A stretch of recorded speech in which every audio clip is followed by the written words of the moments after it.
Hi, boys and girls. Welcome to yet another Friday. My goodness, it was crazy. An hour later, so much nicer for some people. Oh my god, my hand blurs. Do you see that? My hand is doing profanities and vulgar things. That's suits. Never done that before. Ah, that's good to know. Hi, sorry, distractions aside. How's everybody doing? We're going to catch up with chat. We're going to have a little time. Let me check the chat box thing. It should be working, but I know it does take a little moment sometimes to start appearing. I will actually refresh it just to be on the entire safe side. How's everybody's week been? Excited to finish off the Marble Hornets video series?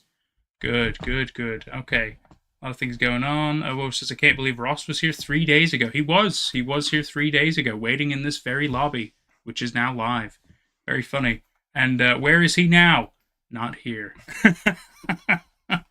Prince Duck, which was formerly Robo Duck, formerly before that Little Duck, or Little Dub, I think. Changed his name again. Amazing. Fantastic. King Goomba, good to see you. Bro, my girlfriend doesn't know the difference between mac and cheese and shells and cheese. Well, I mean, they're mostly the same. It's just the pasta. Yeah. But, you know, semantics aside. Let's see. We have Chaos. Hi. Good to see you. Oh, whoa. First off, I'd like to, Oh, hi, Howler. Hi. Good to see you again, buddy. So first off, I want to go ahead and do a shout out to our boy Owo again, because earlier this week, he's decided to start Your Chair Fund. And so we have £20 donated from our very own Owo into a chair fund. Well, thank you, Owo. So we're already going to start looking for chairs. It's a good start. I mean, especially if we get lucky with some of these charity shops, you never know. We're easily going to find a chair for 20 quid. So yeah, I just thought I'd kind of let you know. I thought it'd be a big surprise. That's awesome. So yeah. We got a little fun starting towards a chair. That's great. If we're really lucky, we'll find another cheap one like this, which, did a great job, in my opinion. So yeah, just thought we'd start off with that. Big ups to you, my friend. Big ups to you. Comfort is king. Completely right. Botrix has correctly joined the channel. Oh, I forget where his settings are. I'll inevitably figure him out. He's a service of some kind, but I turned him on like a year ago, and I really got to figure that shit out. Because I haven't logged into that account for a while, so he just keeps going. Let's see.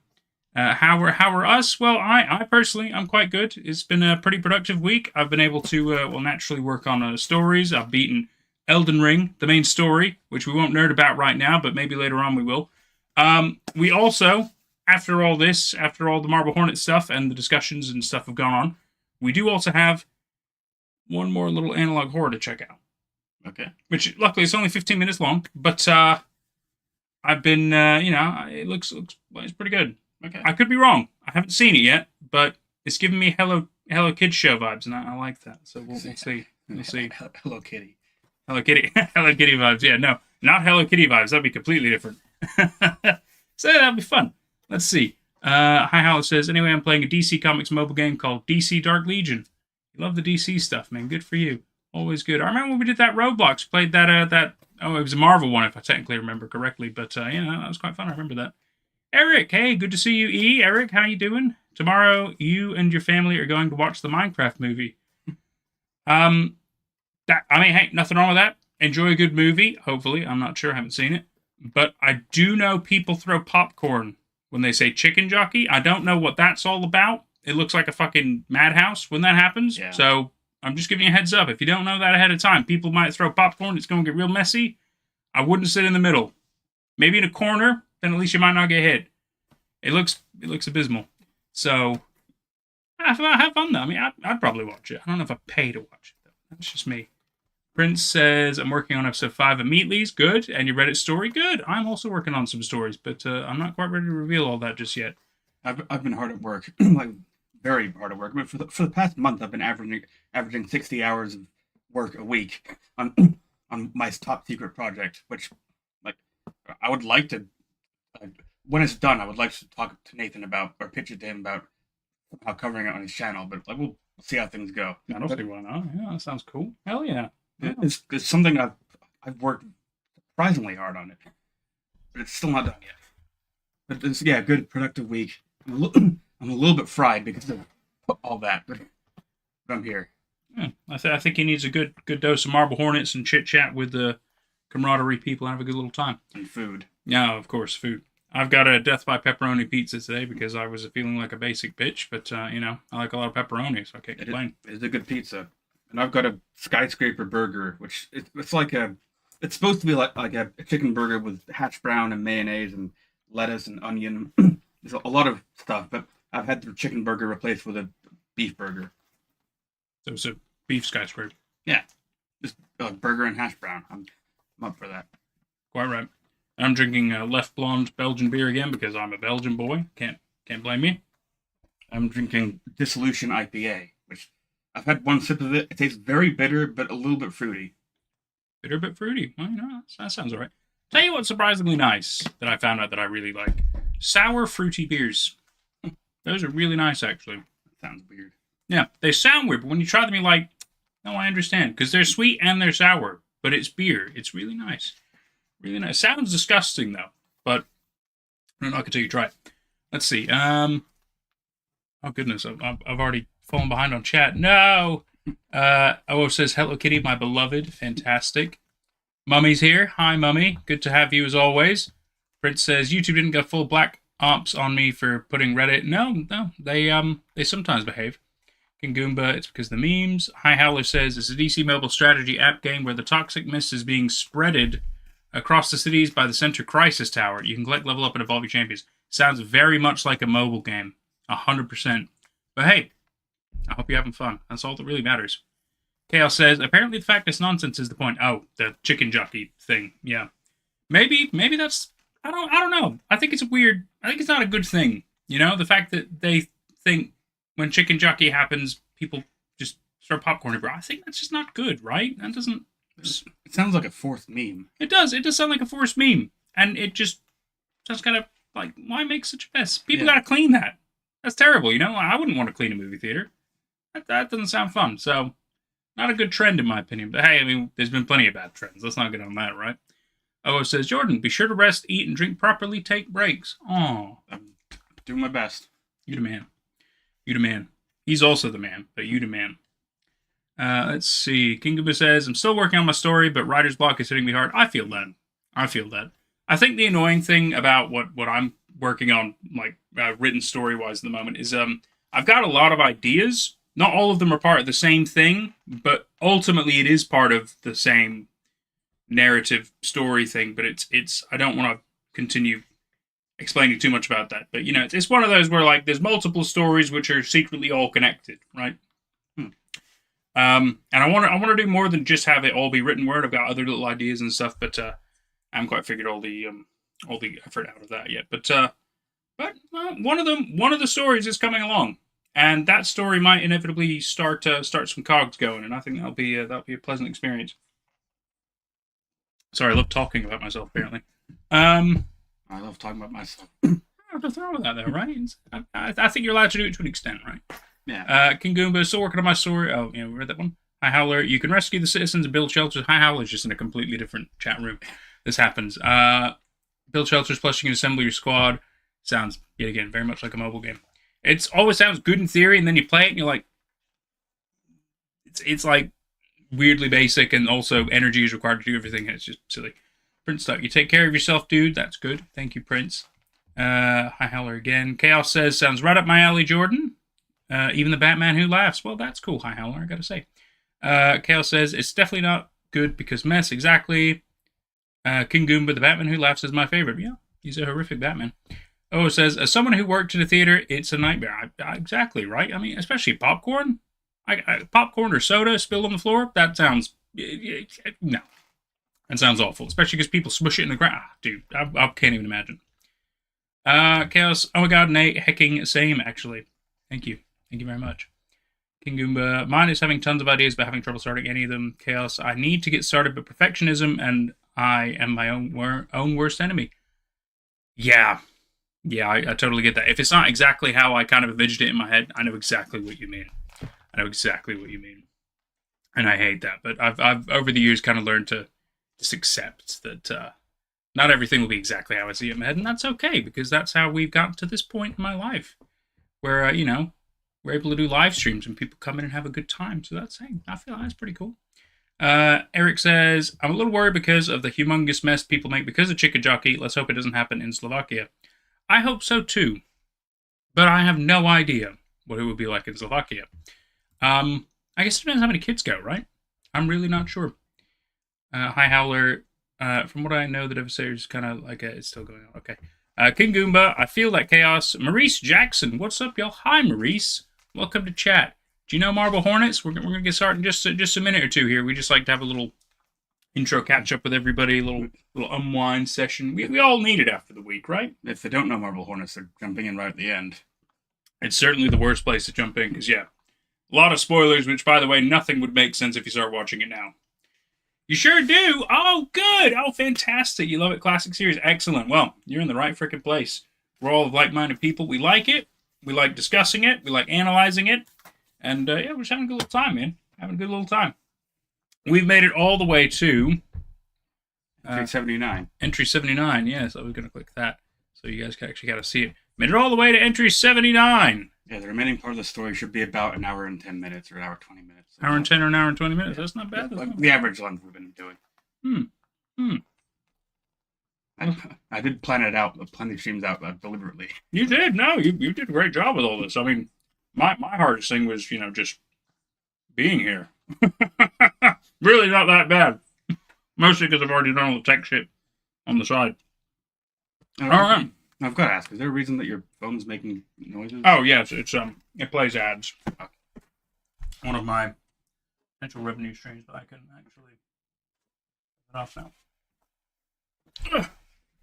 It wasn't loud, I was just curious. No, it likes to randomly advertise things like Greg's and McDonald's. It's after a while you just tune it out, luckily. But sometimes it makes me a little bit like £5 a week. It's something. It's not much. Anyway, is everybody ready?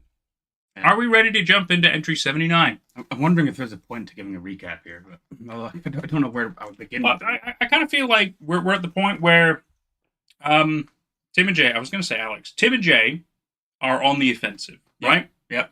Which kind of weirdly is the only real thing that's happened between now and the previous stream. Truly, like they've started really pursuing sites that were in the show of the Marble Hornets that was being video produced and everything, and anything in the tapes, anything that could give them any kind of a clue as to Alex, because obviously they're trying to find Alex now. They want to put an end to all this, and they believe Alex is the key. Yeah, and Jay found out that Tim was hiding a tape from him, which showed what happened to Jessica. Although it's still, it seemed to show her basically dying. That's right. It's still a bit of a mysterious tape, and Tim was being very coy about it, even when confronted on it. That's right.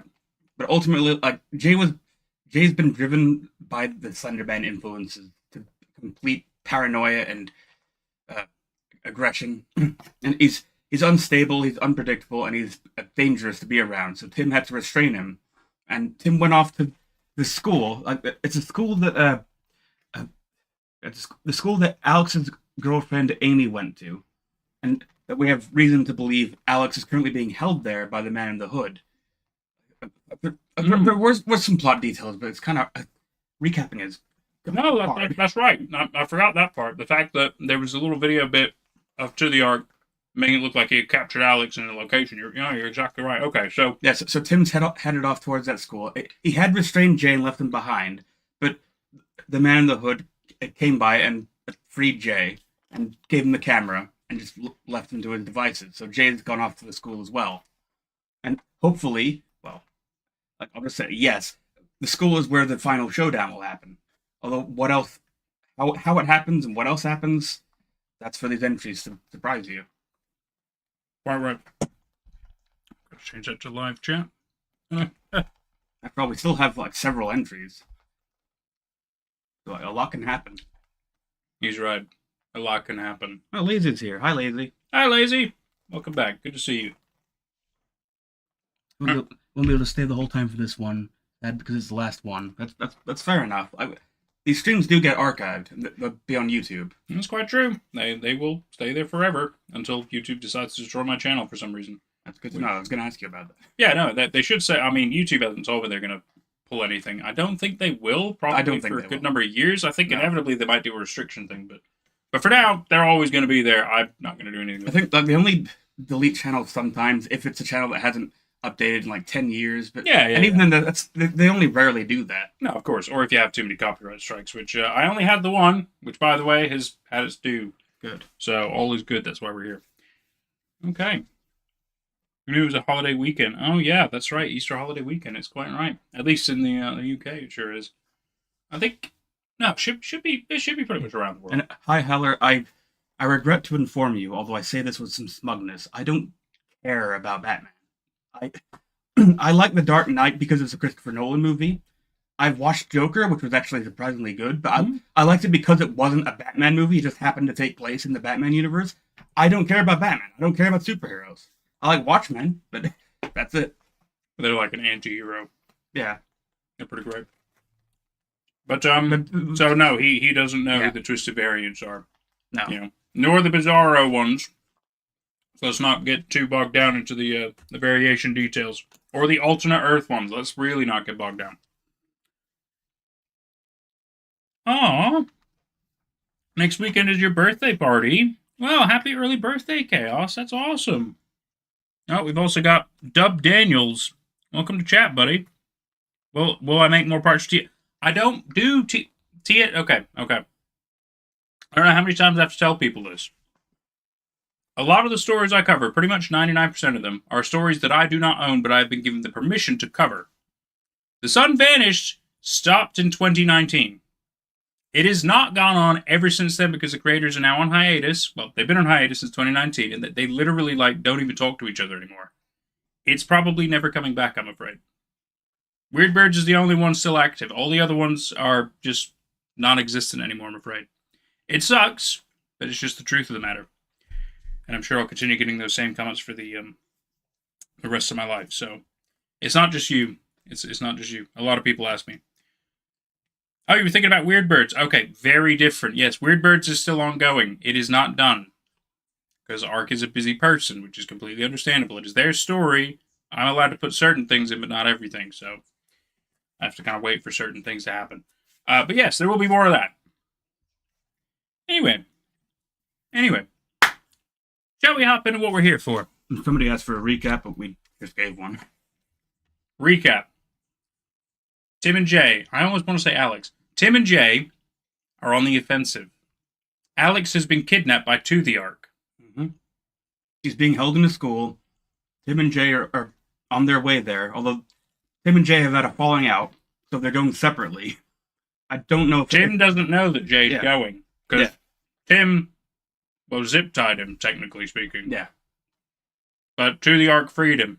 So anyway, they're all going to where Alex is being held captive to probably try to end this. They believe Alex is the key to the situation. If they get rid of him, maybe everything goes back to normal. I don't know the exact logic behind it, but that's what's going on. Anyway. Oh, green screen. I forgot. Green screen. No. Thank goodness it's just a button away. Well, I mean multiple buttons, but... and remove. Making sure. Yep, cool.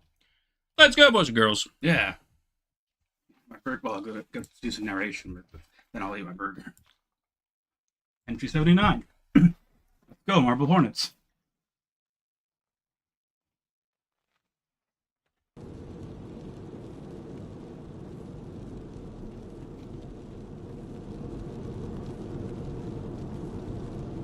The day after getting away from Tim's house, I drove to the school he said he was leaving for. This is Jay. Could be Alex.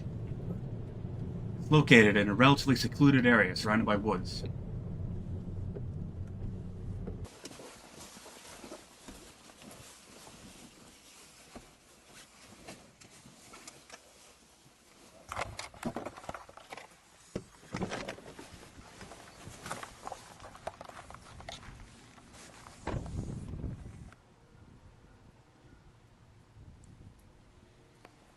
Agreed, agreed. Subtitles are good. It's a small campus. There didn't seem to be many people around.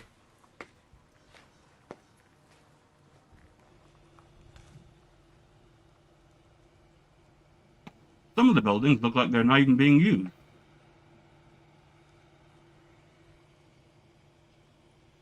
Sorry for talking while eating, I'm just hungry.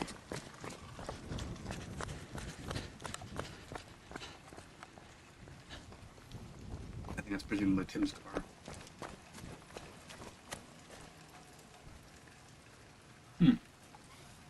He's not wearing the chest cam.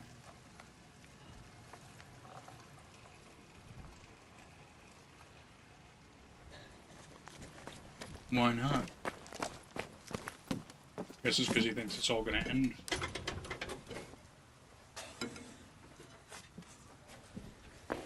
Let us know if you need to adjust any volumes or anything.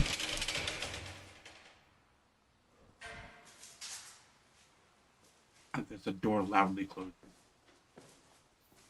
That's true.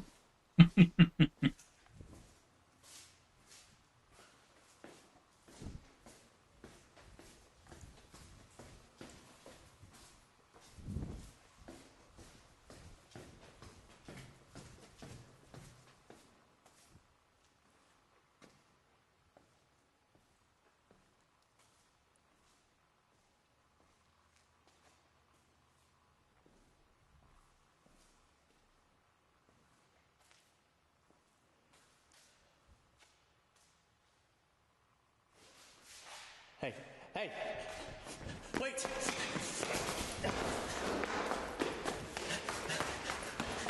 Where's Alex? Where are you keeping him? Where is he?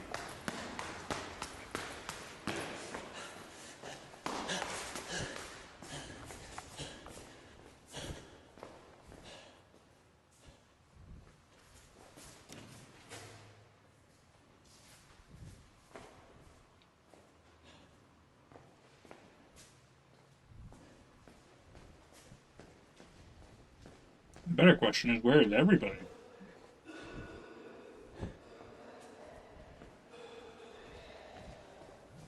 Oh, I think we found Tim.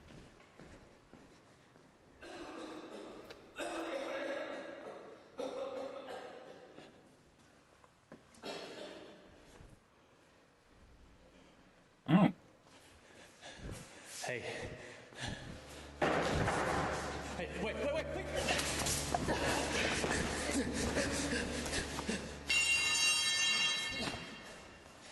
Stop!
That's suspicious.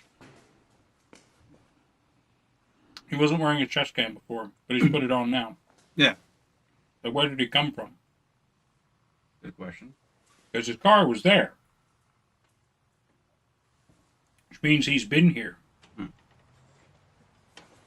So why not have the chest cam the entire time?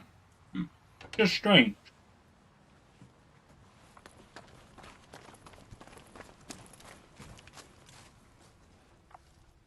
David Nathan, first off, great name. Hi, welcome to chat.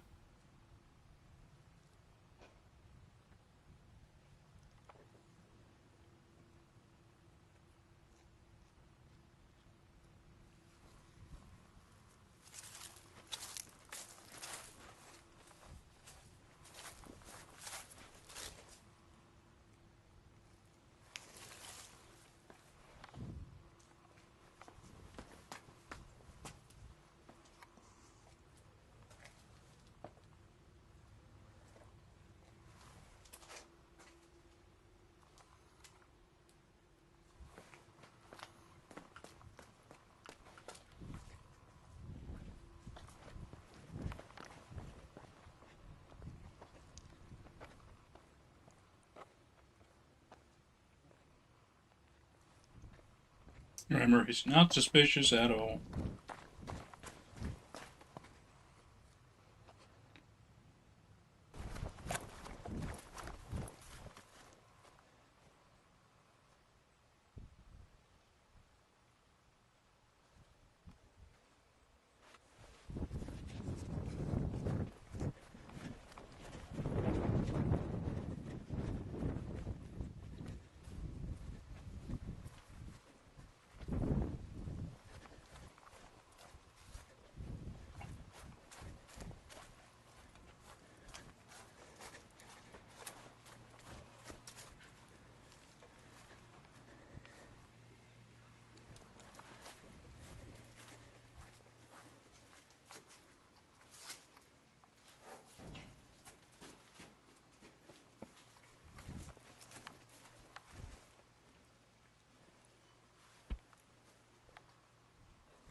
No, what's the door?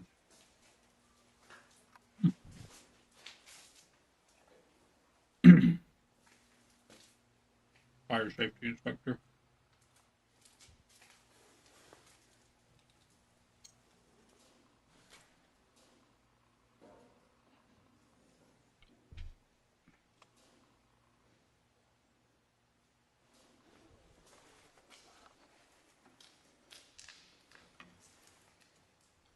Oh, that's the thing you decided to be quiet about? Okay.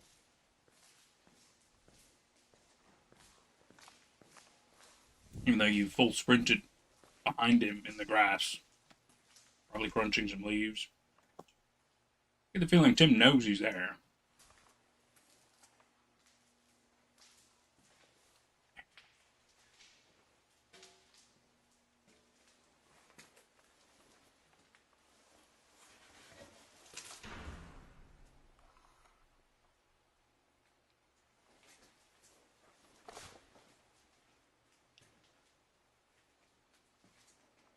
There's some great footage, though.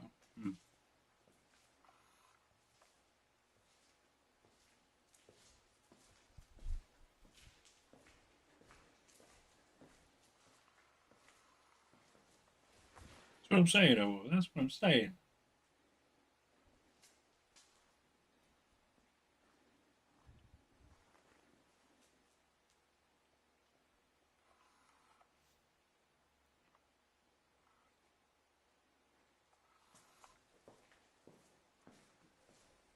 I mean, this scratches my urban exploration itch.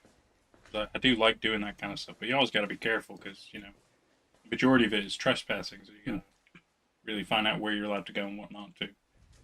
A lot of those people who do those videos, I mean, they're always very loud and very obvious what they're doing. Whereas this is like they got a great creepy location and they're just taking advantage of it for creepy footage. That's just it's perfect, you know. They got very good at You dead meat, son. Oh, oh no, it's a ghost. I can probably put things it's a ghost. fuck! Something fell over in an abandoned place. It must be a ghost.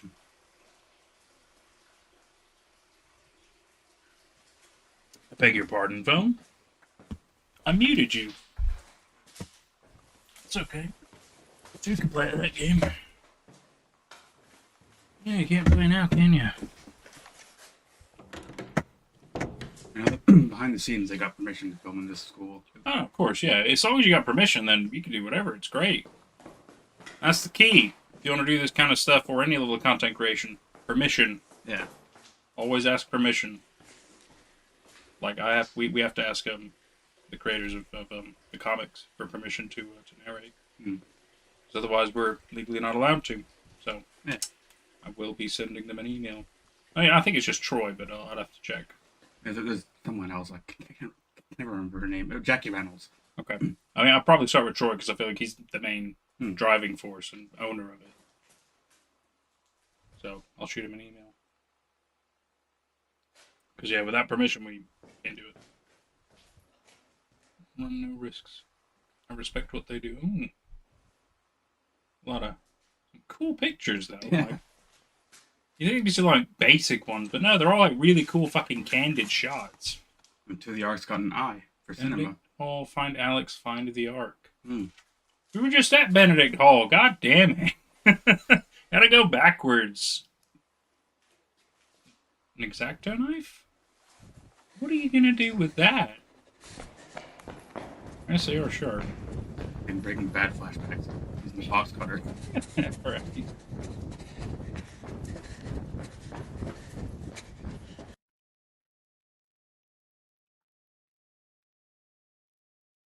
The room I found in that basement must have been what Tim was looking for down there.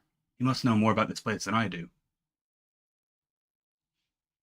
Yeah, clearly. You seem very much like you knew where he was going. I went back to Benedict Hall, but all the doors were locked. Damn it!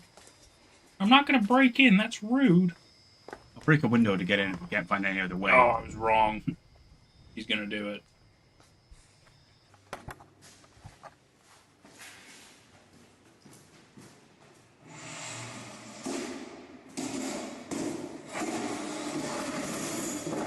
I love how incredibly specific that was. Metal chair dragging across tile field. For now, I'm keeping an eye on it from nearby.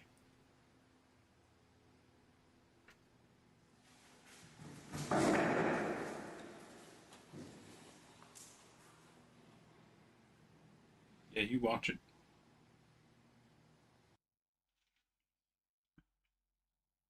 If you pause it for a second, I do have something to say. Alex is in there somewhere. I finally caught up to him. Yeah. Go find that son of a bitch. Yes. This is unrelated to these entries, but way back in season 2, there was a thing that I forgot to point out. It wasn't that important at the time, but an entry 52, the end of season 2, when Alex takes Jay and Jessica to that like wood mill sawmill thing. As they're walking up to it, you can see that the windows of the building up there. For a split second, you see Maskey poking his head out. So it's very hard to see, and I never noticed it until the commentary. Well, actually, like years after, going back and rewatching the commentary. But just a nice little. They still have nice little Where's Waldo moments, little hidden things for you to see. Yeah. But anyway, That's good. That's good. Yeah, you would think they could do. Maybe not one episode. I feel like that'd be a bit too much, but I just feel like, especially as you get past all the memory stuff, that doesn't really be a thing anymore. yeah, Which is a bit of a shame. focus more on narrative. If anything, they kind of subvert that with the entry last time where Jay points his camera in the woods and he thinks he sees somebody and he ducks away and they have to look back in their camera for it, but because that's the kind of thing that they're referencing. Yeah, or when they're in that house and he just puts the camera down on the windowsill and they're kind of basically bickering back and forth and Slenderman just out there is watching like, hey, I'm coming to get you. Yeah. I thought that was great, but yet again, no distortions. That was the other really clever part. I'm like, so it really does make you think, does he have levels of control over that shit? He must do. It's amazing. So well thought out, isn't it? So well thought out. What a fucking series. So that entry was like the exposition. Quadrant. To the Ark. Yeah.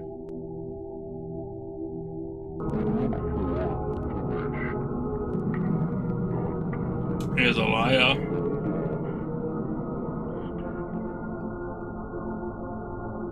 But wouldn't that be To the Ark who's calling himself a liar? Yeah. That's weird. Who am I?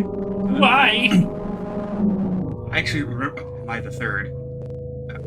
I remember the codes for this one. I memorized this one because this is one of my favorite ones. So the text that we saw there is all coded. It translates to "I cannot help." And meanwhile, there's this audio that's going on here. There's a series of tones like, and I don't remember how, but there's a code in that as well, which translates to 3 blind mice. There's like, am I the third blind mouse? And then earlier in this, we also saw this sad clown with a cigar in his mouth, just kind of looking around. Like this is a very regretful to the arc video, and it's kind of implied, like retrospect, looking back on it, it's implied that to the arc makes this video after the events of the next one. But yeah, I like this one because it's nice. There's a lot going on. A lot going on. Entry number 80. Yeah. So the last one was an exposition kind of entry, getting us used to a new location.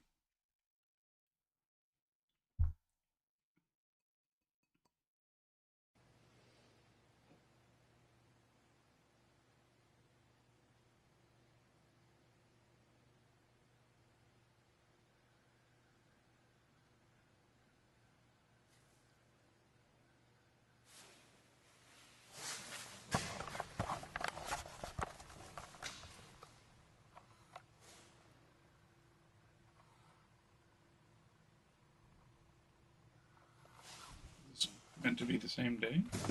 Well, I think it's a different day. It's gotta be because you were on different clothes. Yeah. So Jay just stayed there for, we're assuming, maybe 24 hours? Yeah. Well, Jay's gone over the edge by this point. Yes, that's true. That's true. Tim seemed to be running in haste, or in a... I want to be careful with my words here. He was running... He was trying to be quick about something.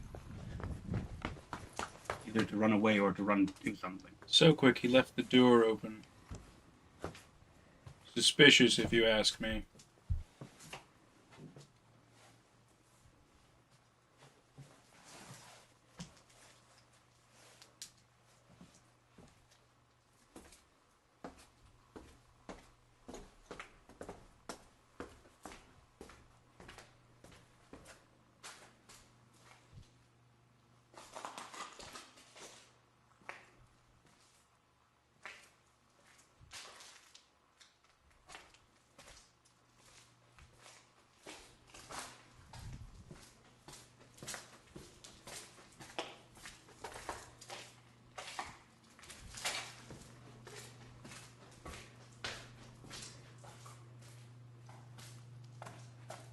Photographic studio and dark room.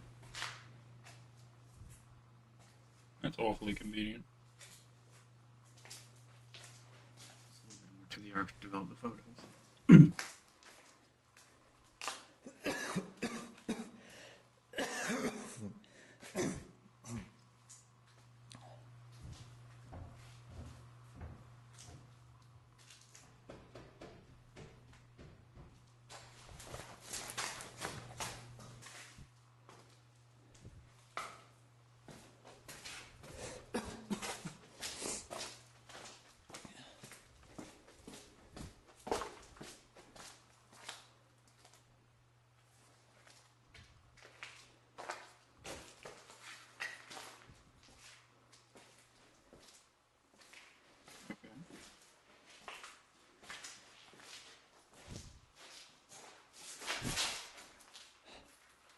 Alex? Alex?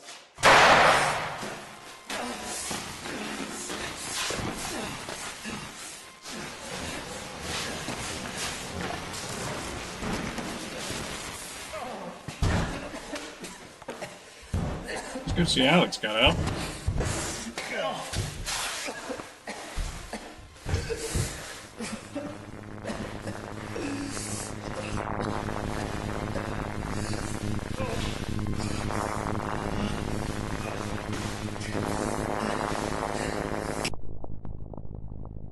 Oh, hey!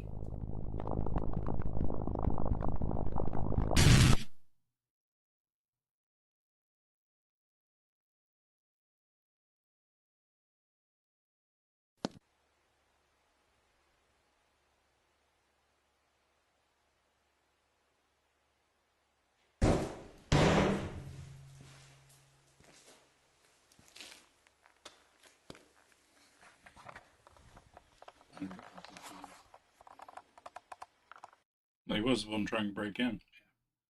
Blood in the ground. Jay's gone. Oh no. Jay! Jay! Where are you? Jay, come on!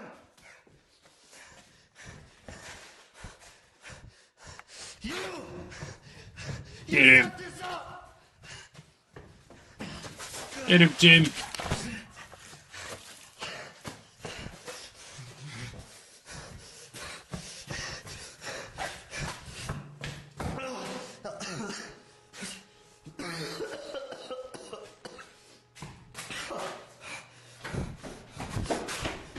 No! You're not getting away again!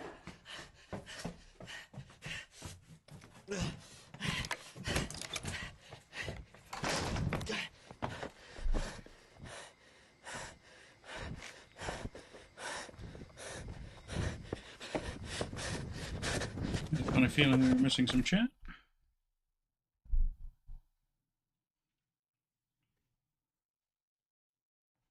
I left Jay at my house so something like this wouldn't happen. Damn it, put it out anyway. This wasn't supposed to happen. Damn it. That's one of my favorite entries. A lot of the 80s are some of my favorites. I don't know what to do. Is it the Tim saga?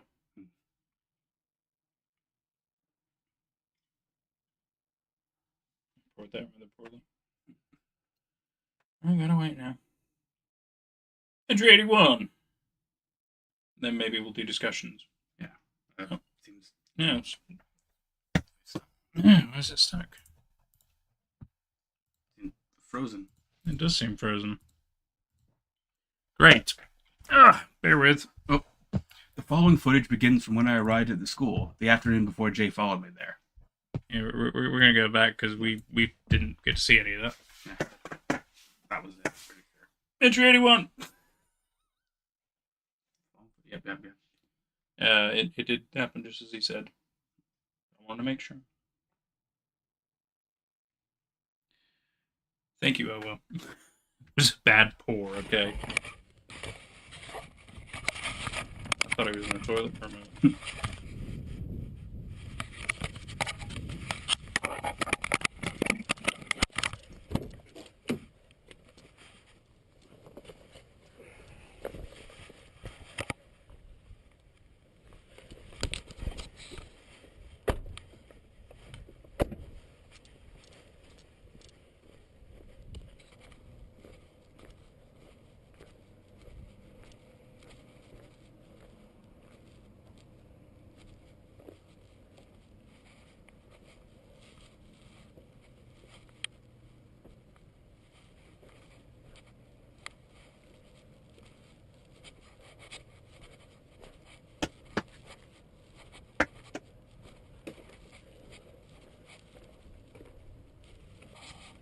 It was a poor. Thank you, King Goomba. Thank you.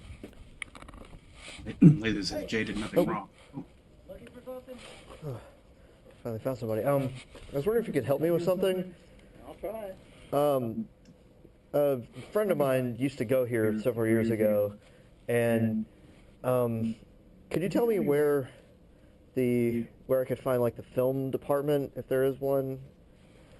Well, there used to be one in Benedict Hall over there, but it flooded. The basement flooded there a few years ago, and everything was ruined, and they quit doing everything over there. Okay. Well, the reason I was wondering is because me and him are working on putting one of his old projects together, and he says he thinks he might have left some of his materials back there, and I'd be surprised if there's anything left in there. You'd have to check with Jacob. He's the one that's got the keys. And let's do the groundskeeping here. is he here? Let me check. Hold on. Jacob. Short for Jay. Short for Jay. No, he's already gone No, home long for for the day, Jay. but he'll be back No. tomorrow. Jake was probably shorter than Jay. Is Jay's a he tall the only man. one that can let me in? Is there no other way? Well, there is a maintenance entrance over at that big building over there. Uh-huh. And I don't think you should go over there. They don't want anybody crawling around in that area. So Okay. So tomorrow then? yeah, he'll be there tomorrow in that building. Just go on to the other side, the far side, Mhm. side door. Just go in there. Okay. Well, thanks. All right. Good luck.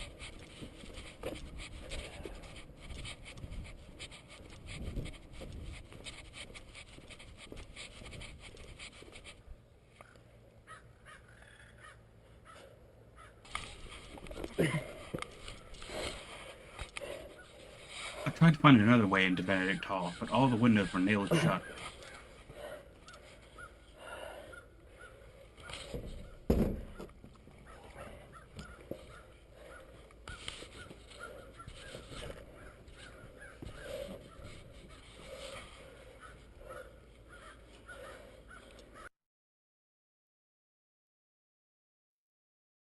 It was about to start getting dark, and I didn't want to be around there alone at night, so I decided to come back the next day.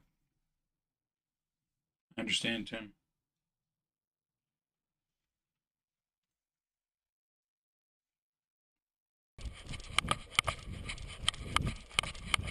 Jay started following me once I was back. I was going to where the head of maintenance was supposed to be, but the door was locked.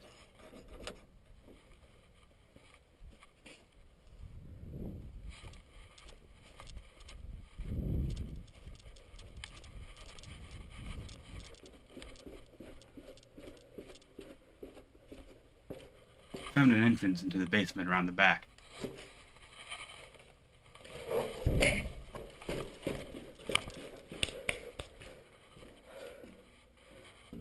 Two-player mode.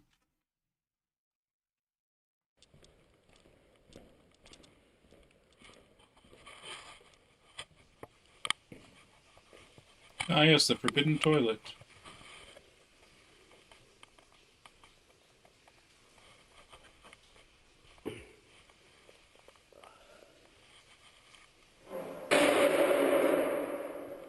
Oh, that was a gunshot. No, that was the chair falling over. Oh.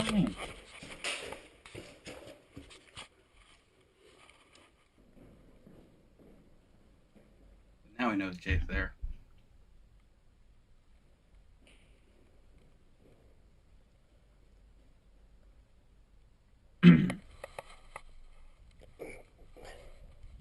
After Jay ran out, I tried to get the manhole cover off. I thought it might lead to the maintenance entrance the groundskeeper mentioned the day before.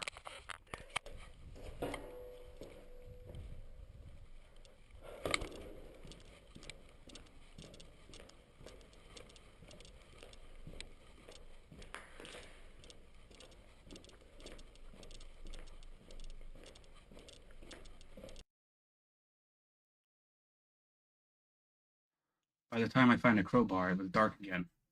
I waited through the night while Jay watched Benedict Hall. Weird.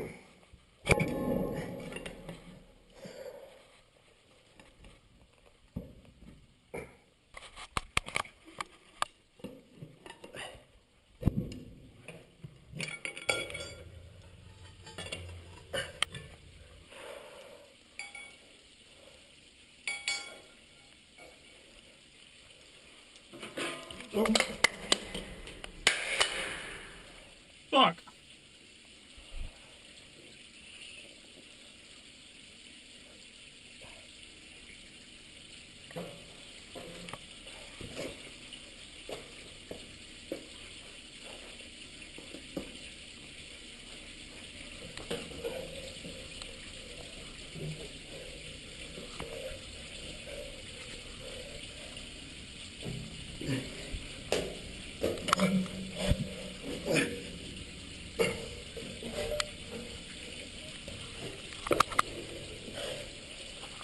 Always a sewer level.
Talk about lucky.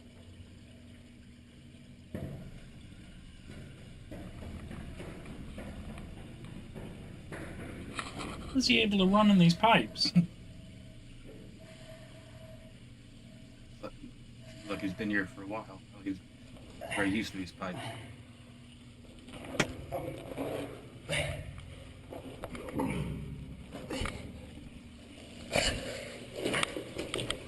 I'm gonna mask him against Mario.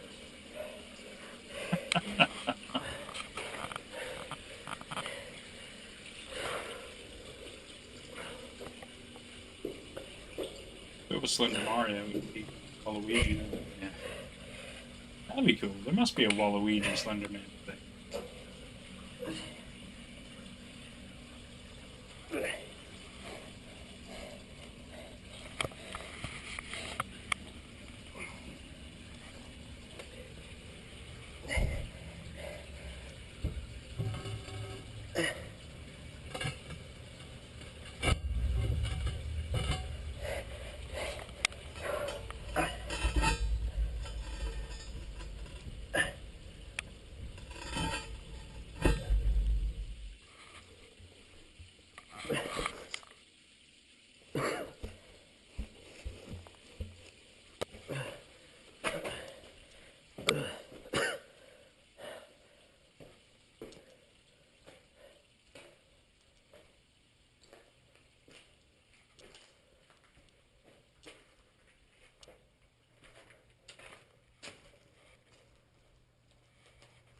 It's next level hide and seek. Yeah, really is. He's found a way in. That was the plan, wasn't it? You imagine he ended up like a completely different location. You'd be like, fuck! Yeah. Damn it! I went the wrong way! That's all the footage he doesn't show. Mm. Like hours of that. This is where Jay was before. Yeah. All right, because they were in here before, but he couldn't get back into it. Yeah. Okay. I was confused as to why he was so adamant to come in here. I think it was. It's through the arc. Left a note saying that Alex is at Benedict Hall. Yeah, but then we saw that he wasn't. Well, he was, but Well, we couldn't get in because the door was locked. Like this takes place before 80, before Jay dies. oh, all of this stuff. Yeah. Oh.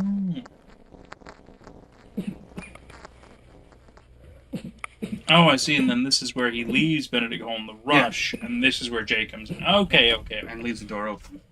I'm with you. I'm with you.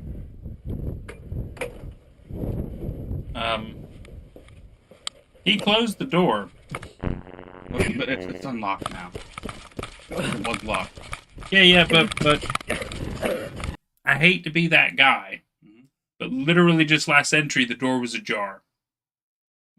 Whereas in this one, he definitely closed the door. Maybe Alex went down to check what that noise was. Yeah, and maybe propped the door open. I mean, that's believable. Or just left it open by accident. Yeah, because even here, like we were able to see him go behind a building. Well, there are more. Oh, okay, so he might have gone far enough to his car and stuff. Yeah, okay. There are more flagrant mistakes in this series. I might bring them up later. Yeah, no, it's fair enough that certain things aren't going to be perfect. Here comes the gunshot.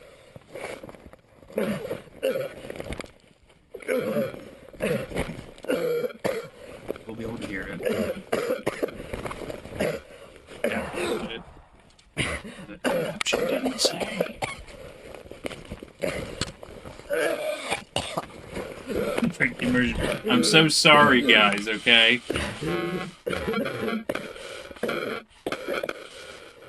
There were worse ones. I just never looked at them.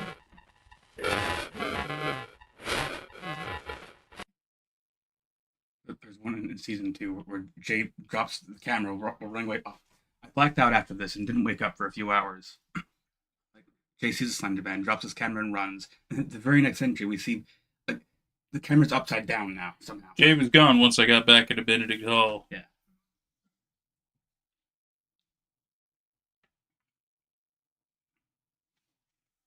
Even if Alex was being held captive here at some point, he isn't anymore. We were lured out here, but never warned that he escaped. But then Alex himself must have escaped. Yeah. Because To the Ark wouldn't free him. No. My medicine is also missing. Damn it. It was probably stolen right out of my car by the person in the hoodie. I don't have any left. Fuck that guy. I was taking my goddamn medicine. It's expensive. Don't be stealing meds. I need to continue where Jay left off as best as I can. Go to the doctor if you need prescription medication. I know it's expensive, but like, you know.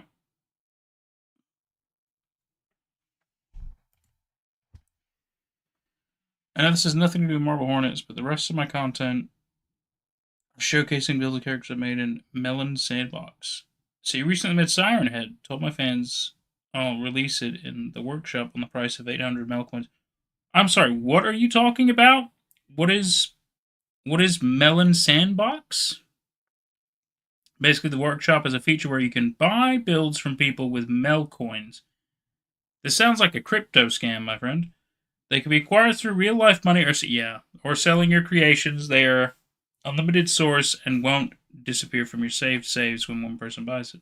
Sounds like a worse version of Gary's mod. It does. It sounds like Gary's mod with microtransactions, which is like... I hate to ask, is this a Roblox thing? Basically a mobile version of People's Playground. Okay. Whatever that is. Yeah, I don't really know. So you reach 211 subscribers due to this, and you'll, the same day, go watch the Minecraft movie. Well, good for you, Eric. Good for you. Absolutely no idea what you're talking about. I have an idea, but, you know, good for you regardless. Anyway, Marble Hornets talk. Yep. So, besides obviously the flagrant silliness that happens with continuity, it happens. It's not, you know, world breaking or anything for me. I just wanted to point it out. This is really interesting because it leads to the question of so we're aware that obviously now Jay is the last one to have reached this location based on everybody. Alex clearly was here first for whatever the fuck reason. Yeah. He's doing proxy stuff. Who fucking knows what he's doing? So he was there first. To the Ark probably was second. Yeah. To the Ark somehow captured him, held him in this location for, let's say, 24 hours. Let's say he held him not for very long. But my guess is To the Ark, it probably is observing him, watching him, but clearly not doing a very good job wardening him. Yeah. Because Alex is able to escape. But To the Ark is still here. Yeah. Which means he has not been doing a very good job keeping an eye on him.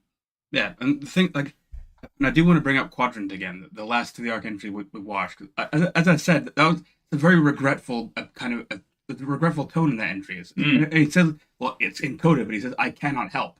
And he is a liar, but he's referring to himself. And like, am I the third blind mouse? It's kind of realizing, like, all the things I try to do, I'm not very good at them. I haven't been able to achieve them. And if anything, I just got Jay killed. Yeah, but I think yet again, it leads to the question of how truly helpful is he trying to be? Because I think we're all in agreement that it seems like To the Ark wants to be helpful. He's trying to be a form of a shadow protagonist, like a guy who acts in the background but is ultimately trying to help the good guys. But he's also still clearly doing things his way and not really the best methods. Yeah. Right? Sorry, can we open a window? Oh, yeah, we can. Absolutely can. Get some fresh air going. Yeah. No problem. Because if To the Ark really truly wanted to be more helpful, he would have really made proper contact ages ago with them. Right? Yeah. And he would have, I mean, he could have still kept his identity a secret, whatever, but he would have probably worked properly with them. Yeah. So clearly there's still some ulterior motives that he has that he's not letting other people know about. Yeah. Or like, it's like there's something wrong with him. Like there's, like, as I had said in previous streams, like everybody's affected by the Slenderman in a different way. Maybe just for whatever reason that they all are. But like we know how Jay's affected or was affected before he died. We know how Tim's affected. But To the Ark he's very nonverbal. He doesn't speak. And if anything, whenever he makes videos, but they're very cryptic. He seems to have difficulty communicating directly or communicating with words. I completely agree. I still feel like there's something else.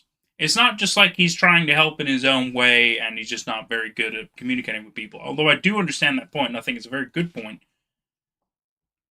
But he's doing extra weird stuff on top of that, which makes you kind of question his actual intentions and loyalties. He has access to the official Marble Hornets channel and could put up his own episodes, but he also has his own YouTube channel. Yeah. And yet, when confronted all in person, as we see what happens to him, I mean, it's happened more than once where he gets confronted by the good guys in any way, shape, or form in these videos, and he completely runs and hides. Yeah. He leaves them cryptic messages, not just in videos, but also on paper and things like that, or even on a wall and everything. But his messages are never clear. No. And yeah, I mean, yeah, that means there can be levels of interpretation and stuff, but it does feel like, I mean, yet again, the fact you mentioned that there is an arc, there is an actual thing that clearly he is, I suppose, trying to lead them to some kind of a, I don't know if you want to call it a climax or if there's something beyond that. I'm not entirely sure at this point. And I will reiterate that during this series, we do we don't literally see the arc, but we do go to the arc, but you don't know that. Because it's one of the things, like, only to the arc knows what it is, and he's not telling you that. Exactly. So I think, yet again, he's working towards his specific goal, which is whatever this arc is, right? Getting them to this arc. Yeah, and I'm, to be clear, I'm not gonna tell you what the arc is. Like, if we're able to do the comic, then we'll be able to see it there. It'll aid speculation, and it'll be fun to speculate about. But anyway, please keep going. No, that's basically all I kind of had to say.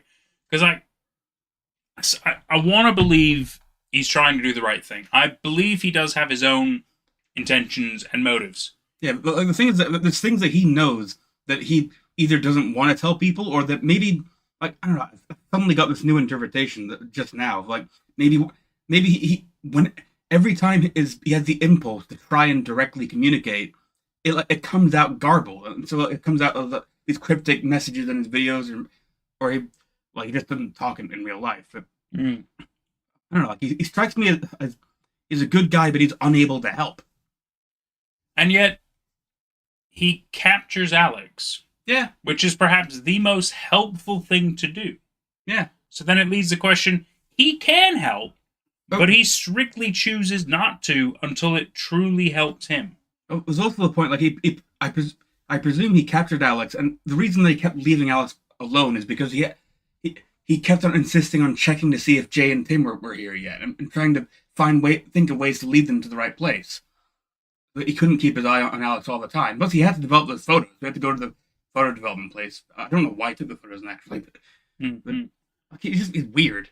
Yeah, I mean, obviously he's weird. Yeah, like, there's no doubt about that. But he's weird in a cool way, in a very interesting way, and mysterious way, but also in a strange way. The fact some of the actions he does are not exactly good.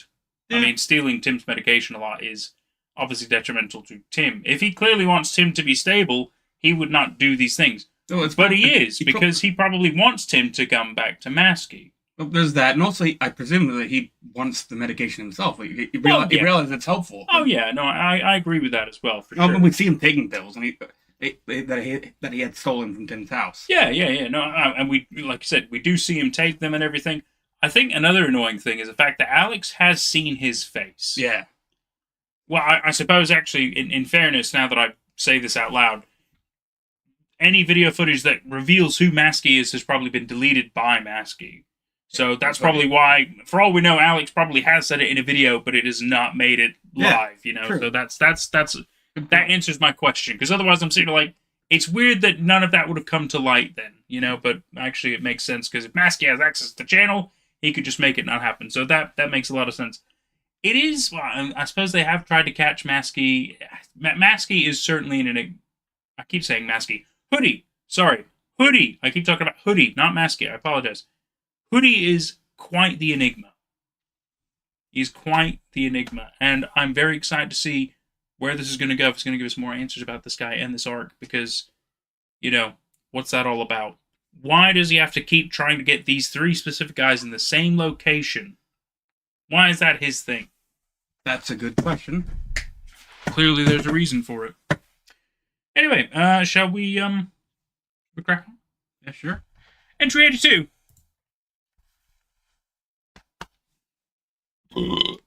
Excuse me, that was so rude, Jordan.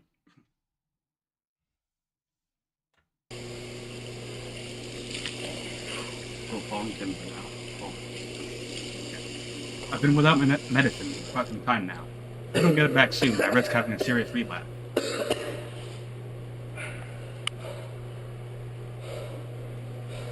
All I can do right now is keep going and hope that I get it back before that happens.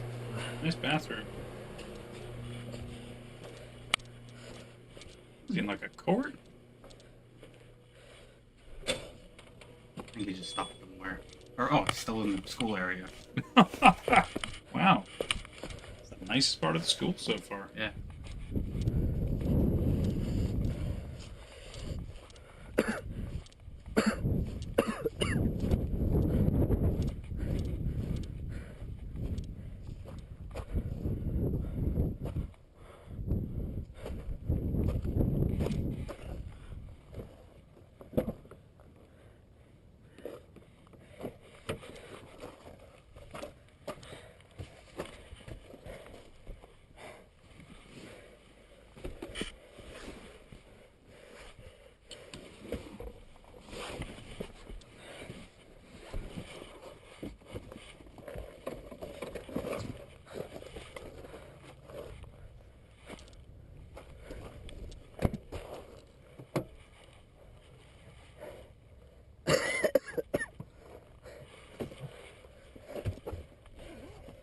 Jay's car. How did he get into Jay's car? Oh. I guess, yeah, like 2006. It's not like they have the super technology. Yeah. Unless you choose to lock it, it wouldn't always lock. Yeah. I think this would be 2015. Something like that. It's not 2006 anymore, either. Right. What do you think they might lock it? They just forgot. Yeah, no, I'm not gonna argue. It works. It's obviously important for story.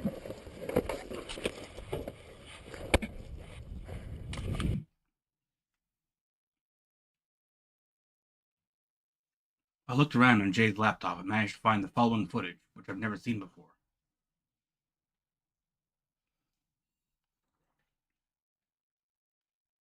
The date listed on it is the day before Jay came back to my house and attacked me.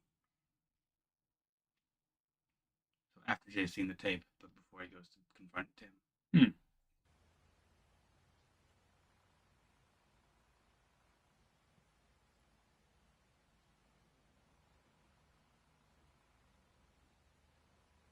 I love those car vlogs.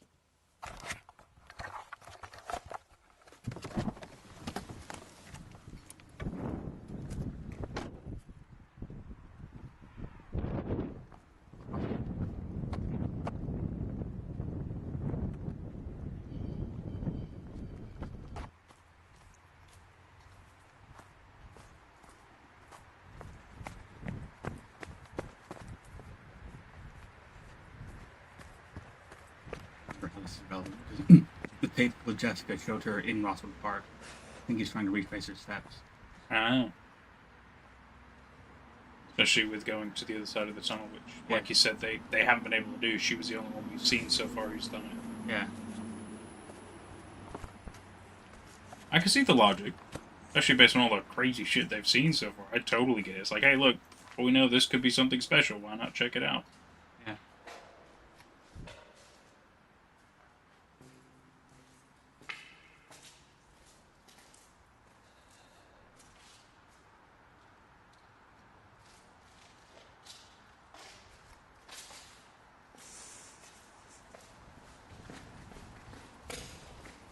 Go, Jay, go! Go, Jay!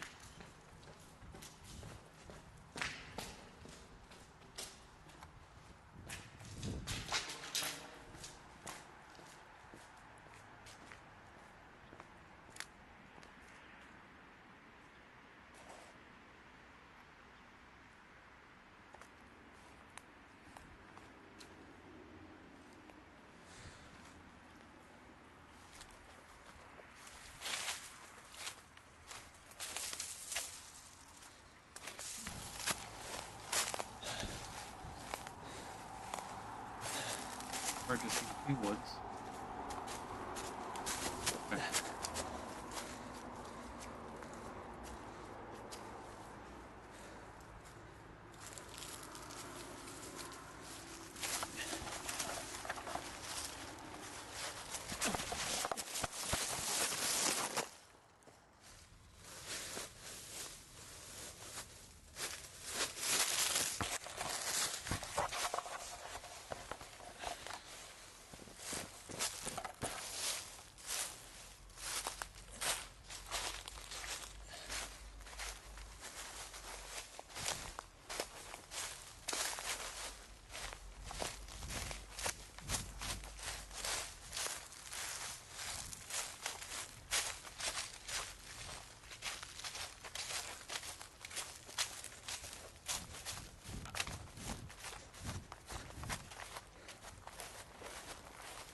Tim, it's me.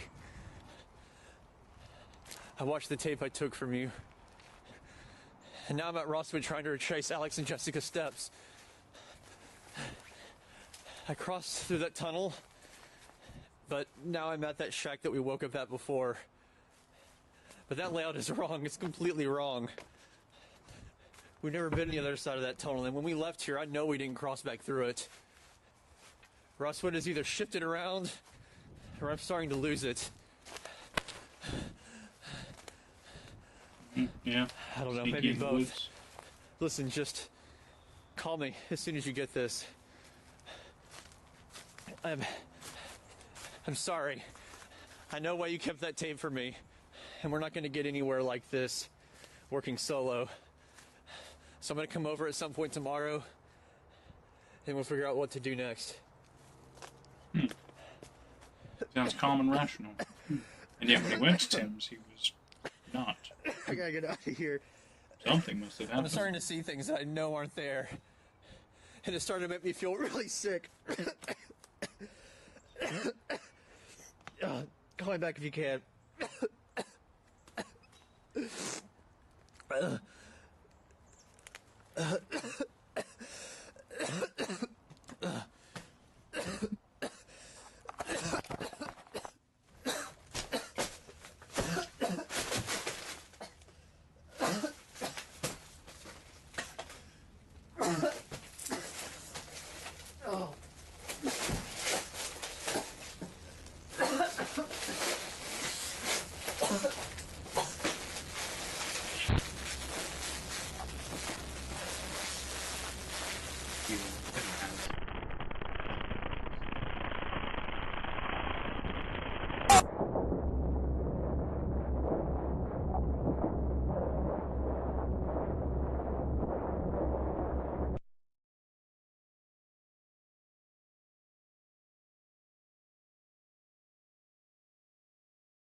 The rest of the video is corrupted.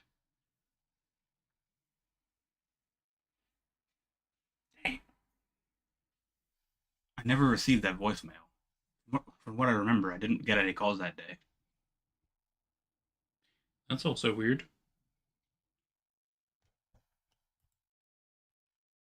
Jay's condition was much worse than I thought. I pushed him to seek help, but I'm not sure that he ever did.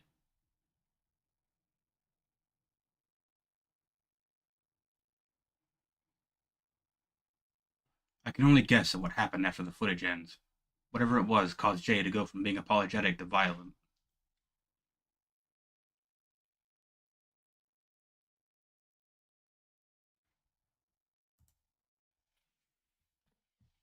Yeah, watch this real quick. No. It is silent.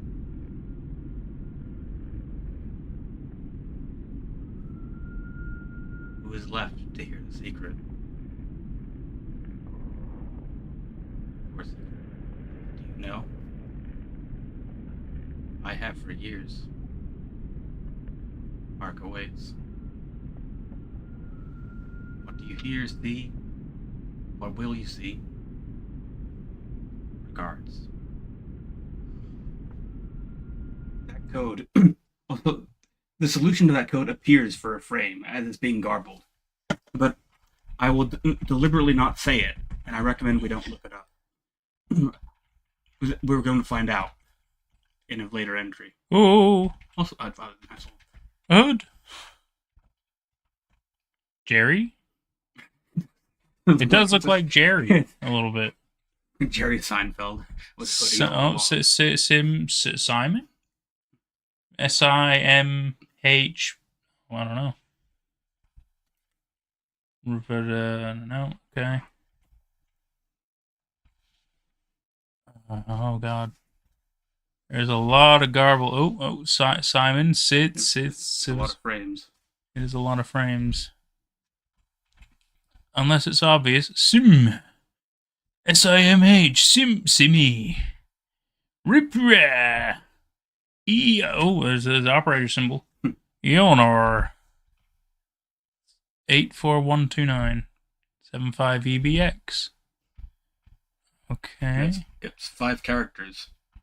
It doesn't help me. Simmet. Wait. Is that an anagram? No. You sure? Yeah. I know what the code translates to. Okay. It's going through a lot of permutations, but I know like at one point it does show you the actual. At least I think it. Mr. Wit. Mr. Wit, we've solved it, boys and girls. Mr. Wit is to the Ark confirmed. Who the fuck is Mr. Obviously, no, that's not. It's yet again. Like I said, it's all code. Yeah. I like the operator symbol when they go. That was really clever. Yeah. They did that. At least I think that it shows up. Well, it just looks like it's all coded. Yeah, It? it looks like it's all the same sequences. Yeah. Maybe like because I know what it actually is. When I watch it in when I watch it in motion, my brain sees it, but I don't know. Might not be able to see it going back frame by frame. Yeah, it's not find it. Although Mr. Wit, I thought that was very funny. So yeah, what's you said you know it. We'll find out in entry 84. Oh, so we're not actually gonna. Okay, fine. We're not actually gonna talk about it. Like I could talk about it now, but although it's the most open secret in all the Marble Hornets because basically like ever since season 2, people have reckoned who To the Ark is. It's Brian, isn't it?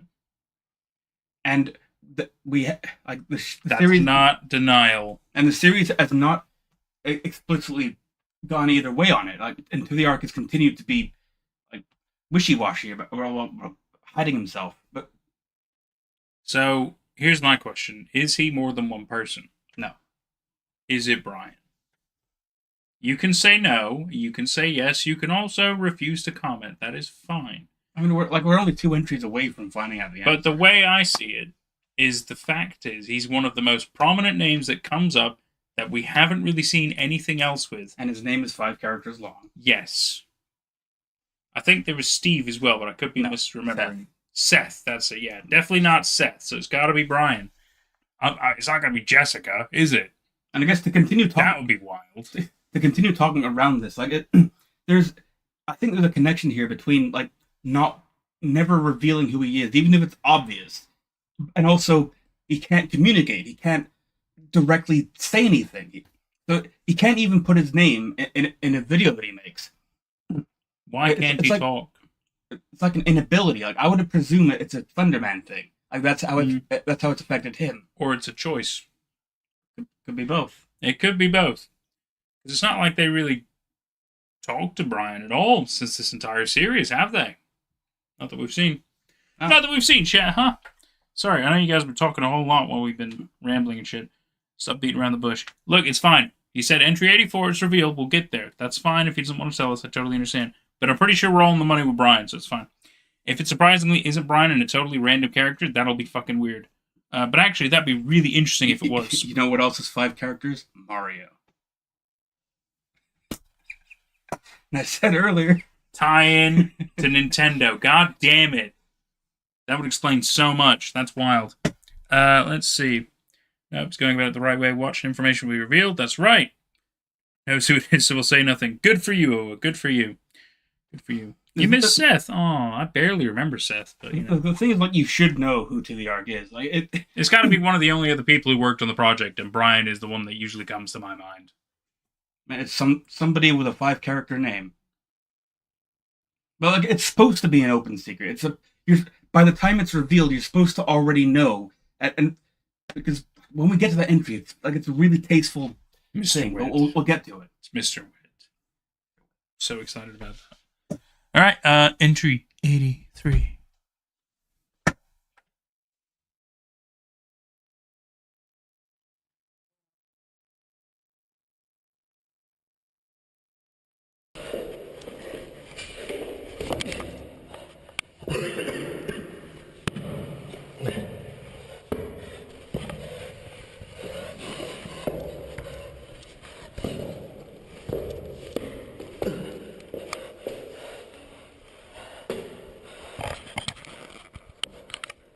Chair is surprisingly clean.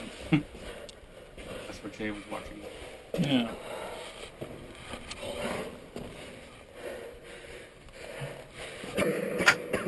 Same, I will. Same.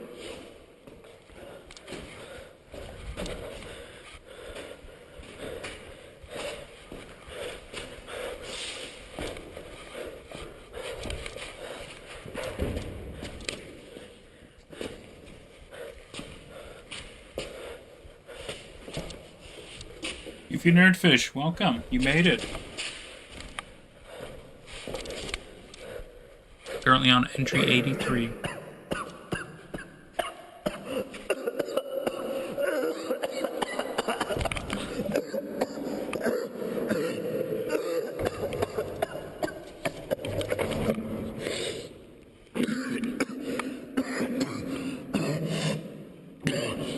Back at 8.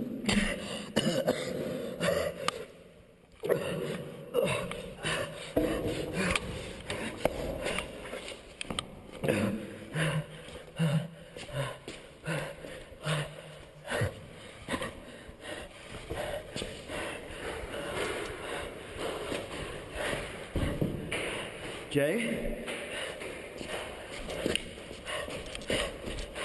Jay?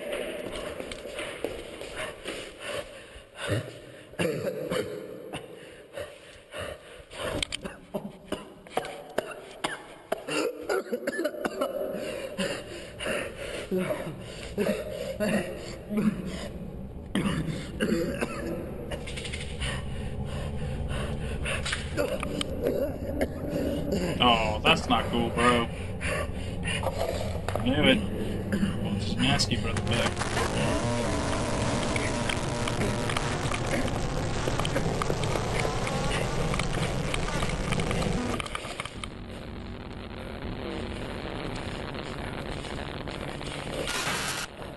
Being back being my favorite.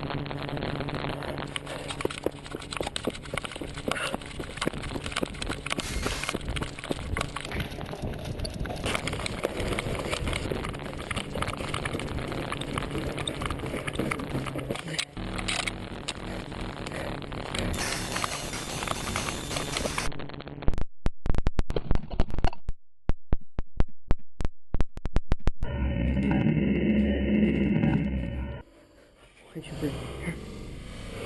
I don't belong here. Why did you bring me here?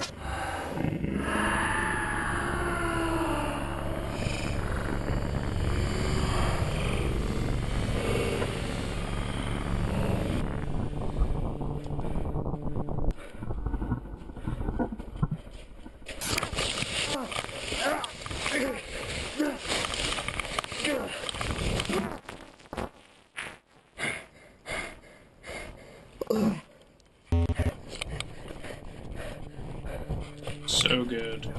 No.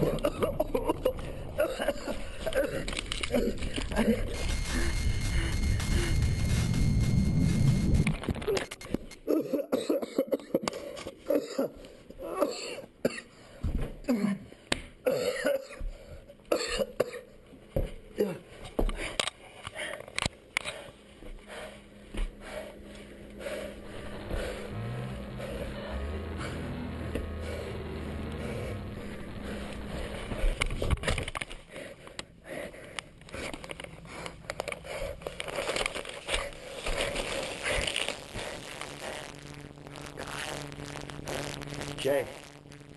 Jay!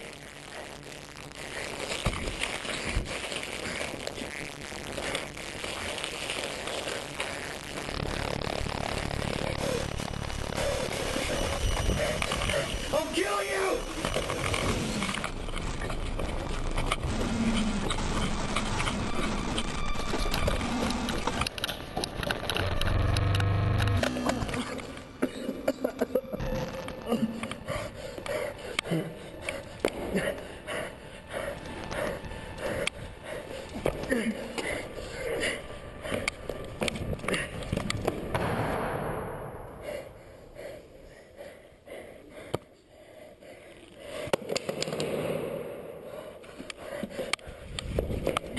Get him, Tim.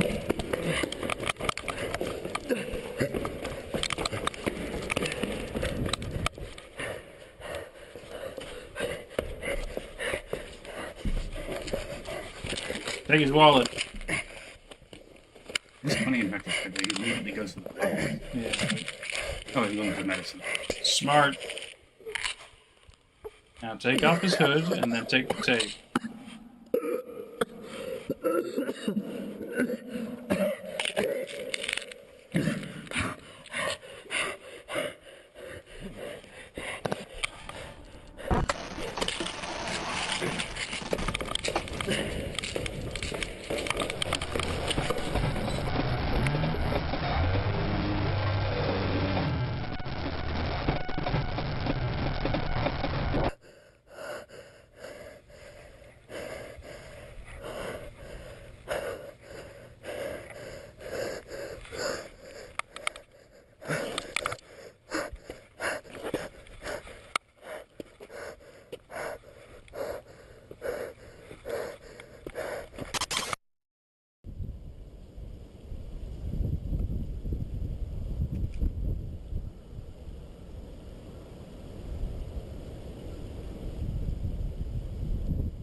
That was a great entry. You're exactly right. The cinematography, the effects, everything, the way it was shot.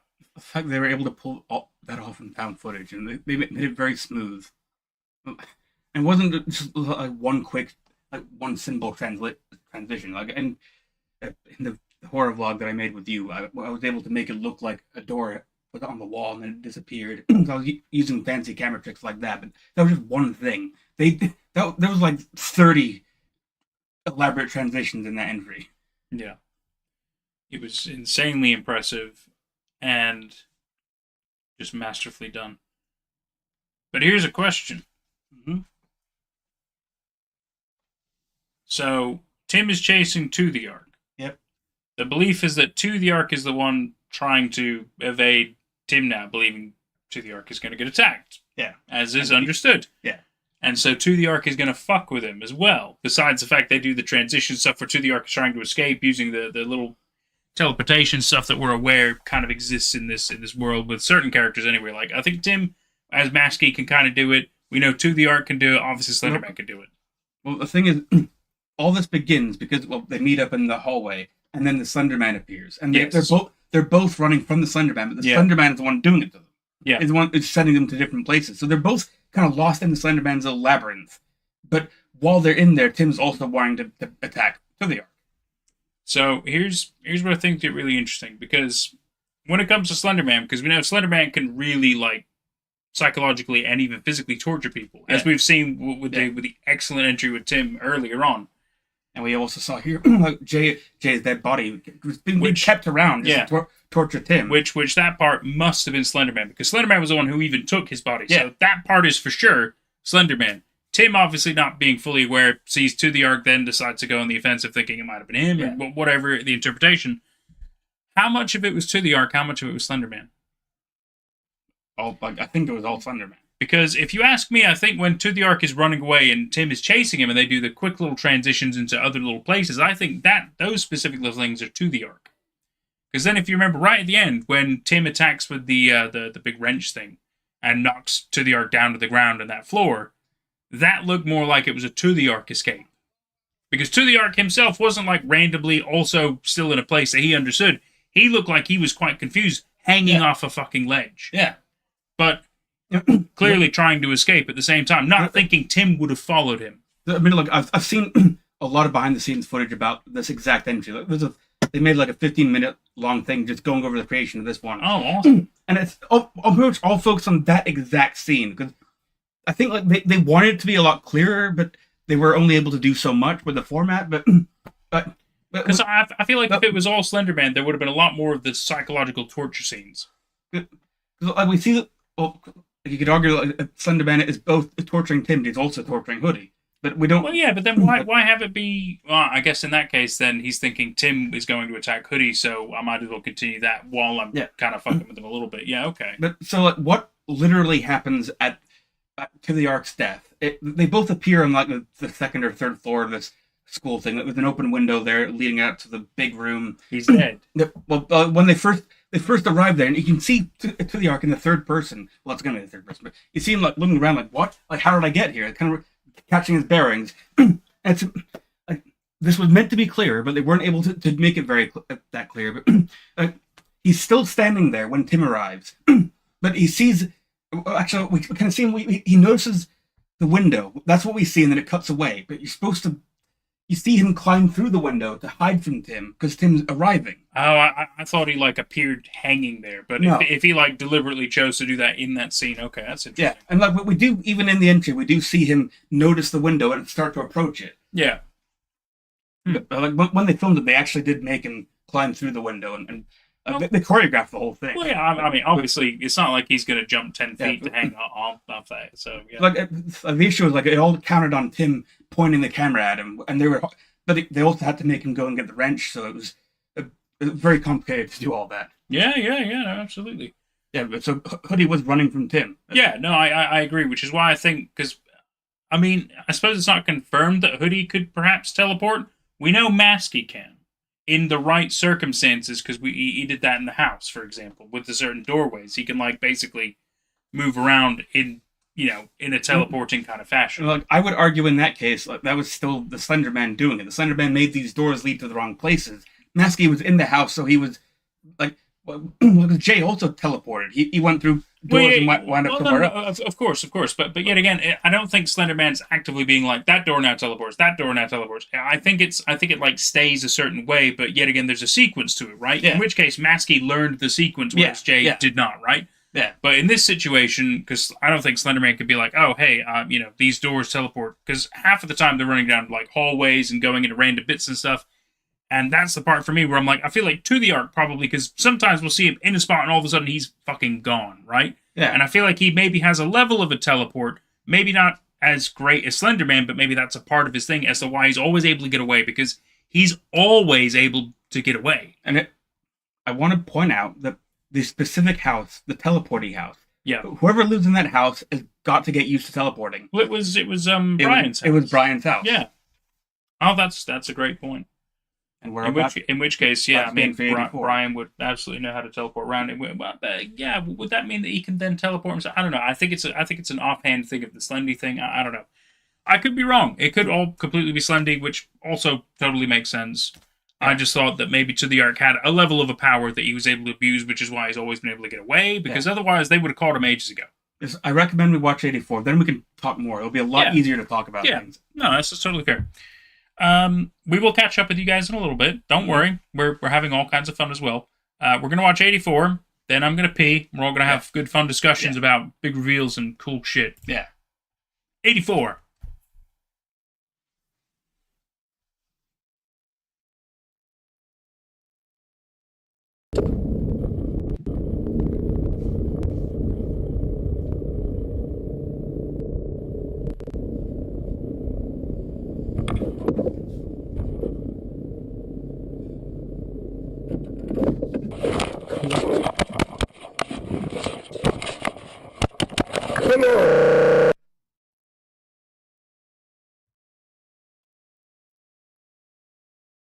The chest-mounted camera has completely stopped working.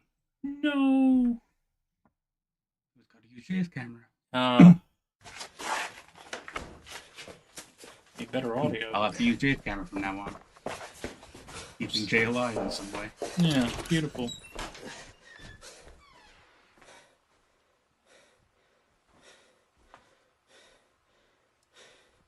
Weird that the zip ties look completely fine. Well, one of them looks broken. I think when they're cut, they just straighten out. Last chance.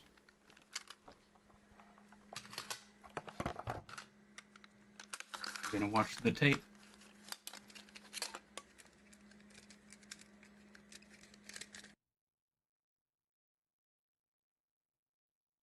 This is what was on the tape that I found. Tape that To the Ark had on him. Alex Crayley's Marble Hornets auditions. Day 1. Question mark? This will be back in 2006.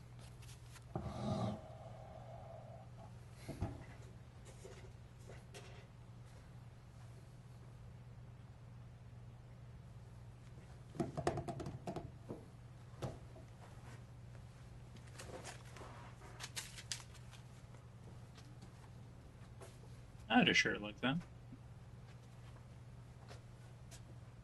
Never understood the cloth belt, though. I think it's just like a white belt, like a cream colored. Yeah, but it doesn't look leather. Oh yeah.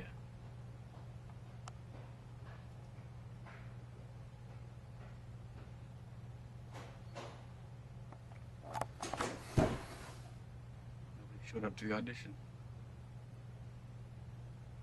Oh.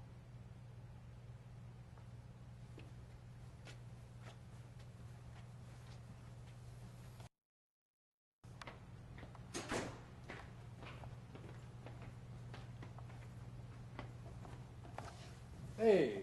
Hey, Alex. Hey, Brian. Am I late for the audition? No, you're actually just in time. I was about to pack up, but we can still fit you in. Were there a lot of other people today? There's some competition.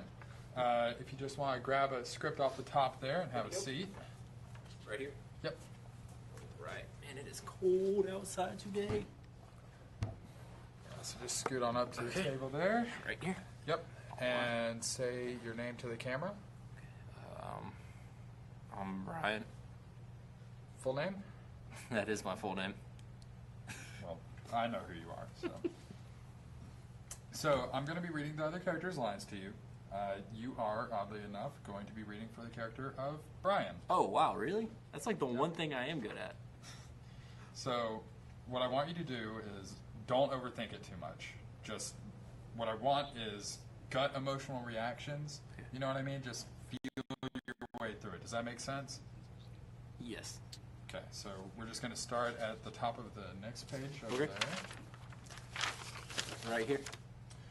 Yes. Okay. And just start whenever you're ready.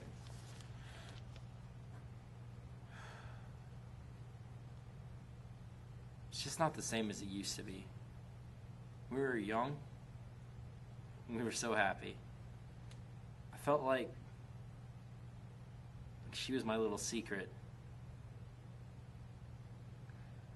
Now that time has passed and it's not the You case still anymore. wearing the same hood. Yep. Like, It's like she's no longer my little secret. It's like everyone knows.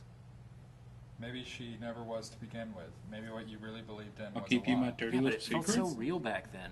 It was almost like All American Rejects?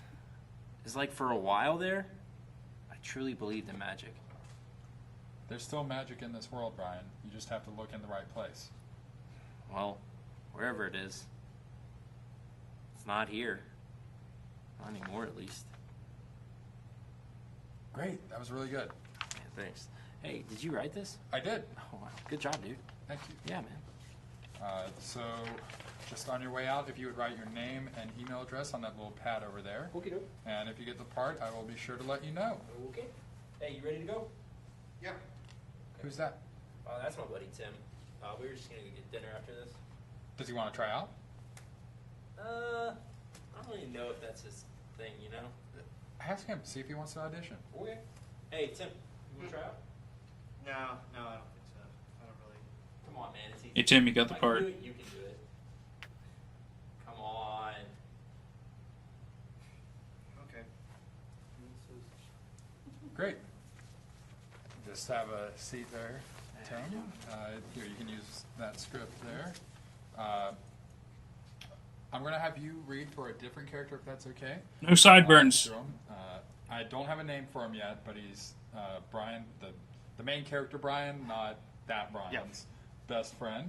I imagine him kind of cooler, more apathetic, the kind of guy that always has a cigarette in his mouth, and maybe some sort of facial hair, like mustache or sideburns, something like that. Well, I already smoked, so I guess I'm already halfway there. Well, before we get too far ahead of You guys ourselves, brought let's just start sideburns with for the the reading. part All right.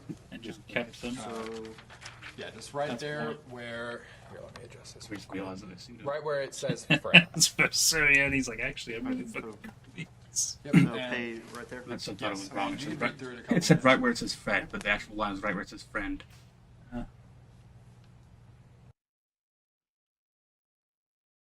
Sarah know you're here?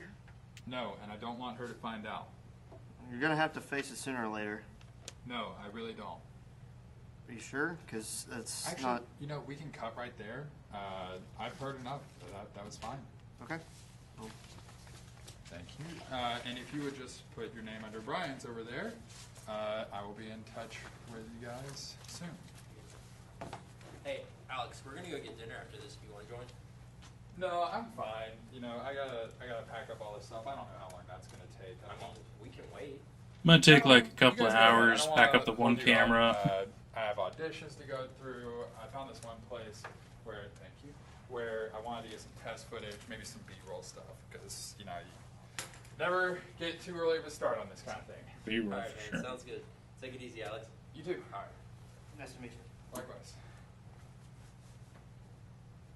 I really wanted to like just call them right now, and be like, "Hey guys, you got the part."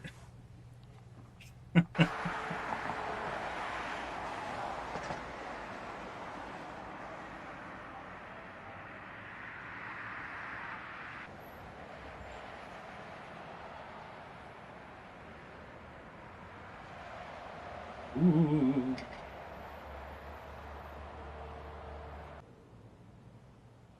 Mailbox. Ooh. Distortion.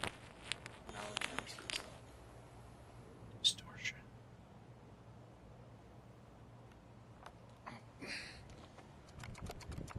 He shakes the camera.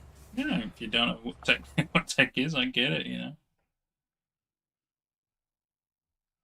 Brian was one of the few friends I had back then.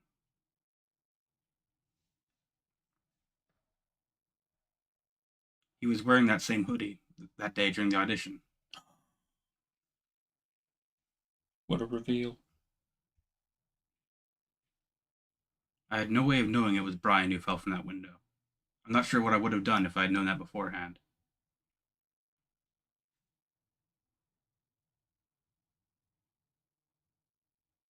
Or 7, Brian. At least 3 people would still be here if it wasn't for Alex.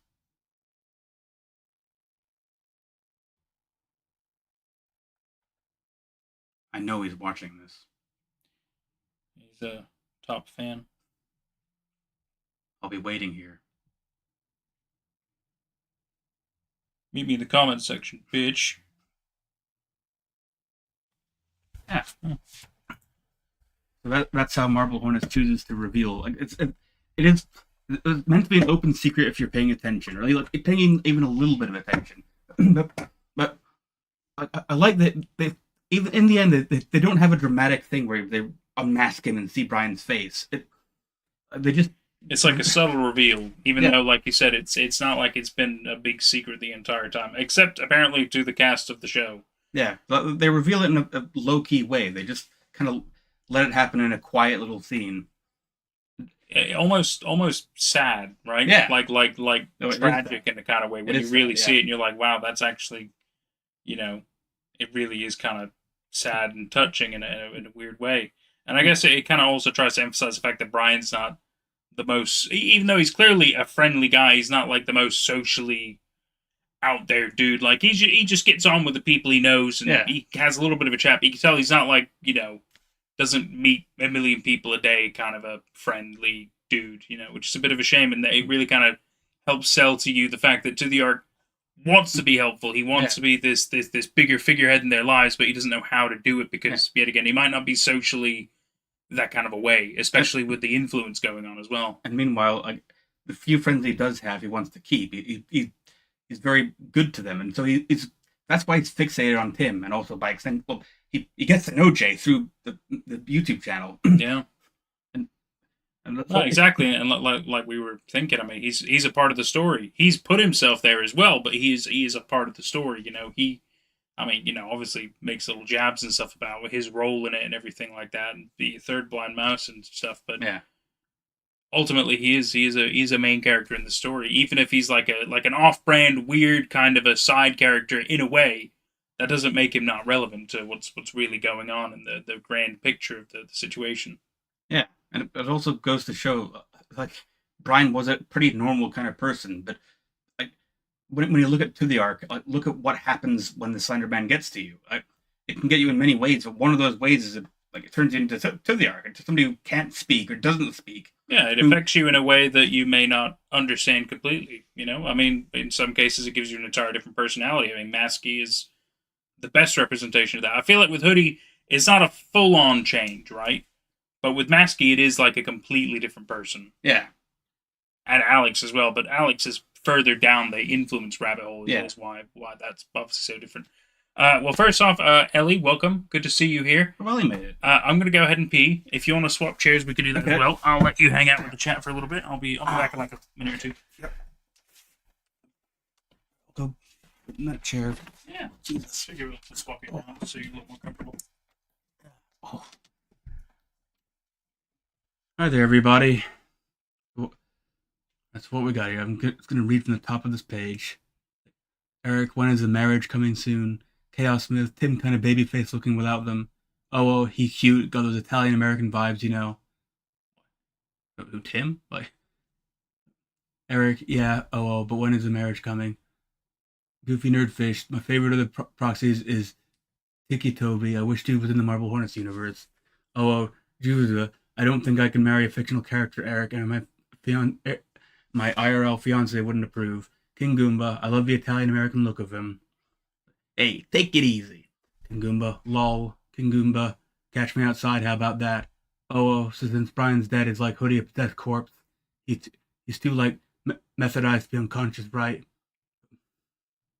I mean, Brian's dead now, but like, Hoodie, we haven't seen Hoodie since he died, and, like, yeah. Is he, like, half alive, sort of, as Hoodie?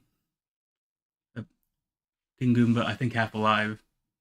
Like, he's been alive, much the same as Tim's been alive, but just now he's dead, and we haven't seen him since then.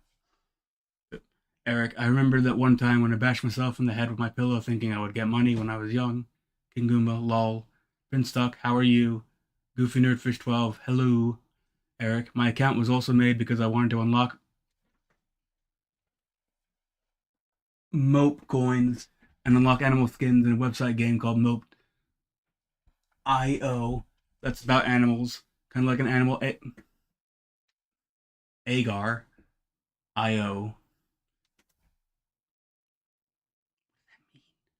Eric, if it weren't for me to ask my big sis to make an account. Lazy, I actually thought Brian being the guy was a joke at first when I originally watched this. Goofy Nerdfish 12, he caught a simping lol. Eric, this YT and Google account I have, YouTube and Google account I have wouldn't exist. Sorry, I got confused with timeline stuff. Fair enough. I pass no judgment, although I have the tendency to have a tone of voice and also outright say words that sound like I'm passing judgment. But I just, the words are learned. Learn it. That sounds weird. The words are learned. It's not really meant. It's fair enough. Somebody else is saying something. Lazy. I'm sort of dumb, so I'm still a little foggy on Brian's motivations, but I'll catch up when my head isn't pounding. It's open to interpretation. And a lot of my interpretations I just did on the fly watching this with Nathan. I kind of always do. I probably had interpretations back in the day too, but I was a teenager when this was coming out, and like a young adult at most. And I don't know, I've gotten better at making interpretations over the years. Oh no, I don't think you're passing judgment. It's okay. Chaos Smith, same Jordan.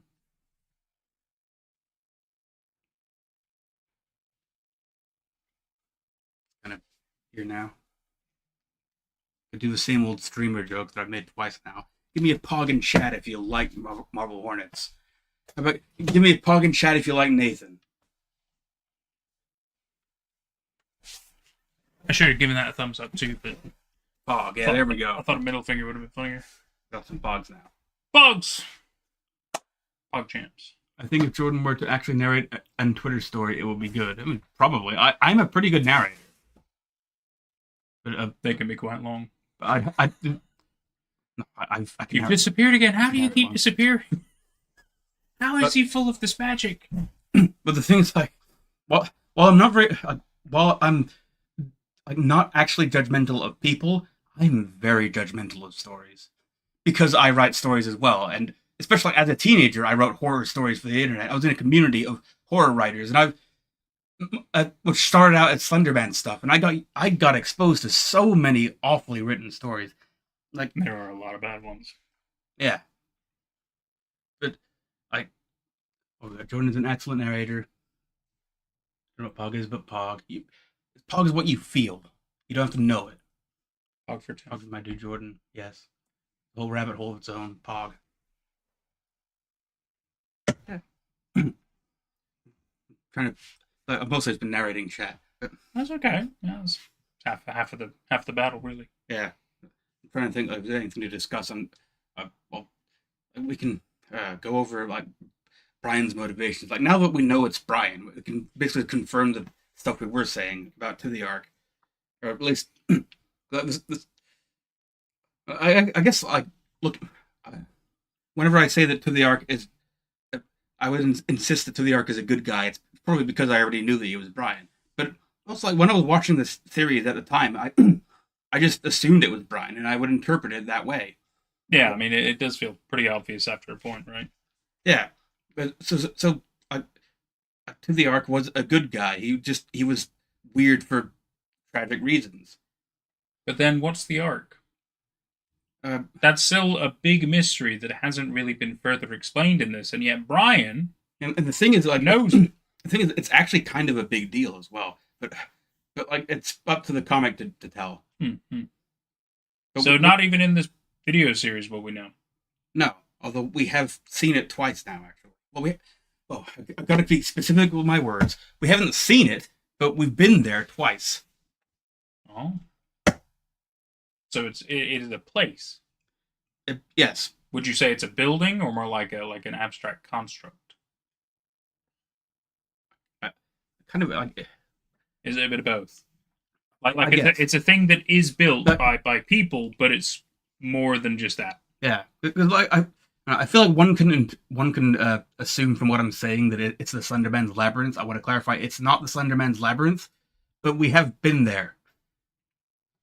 But it's just Oh shit! It's the little house. Damn it! I was like, we've seen that twice. The little shack thing. Oh fuck, that would have been clever.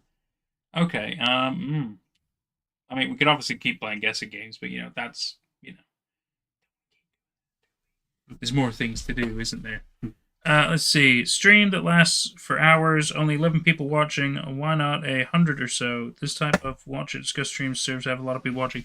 Well, so there's a number of factors that goes into a lot of these things, as you can imagine. Number one is people have a variety of interests. Number two is a lot of people who are watching my stuff, as you can imagine, especially with 50,000 subscribers. They're watching the other videos.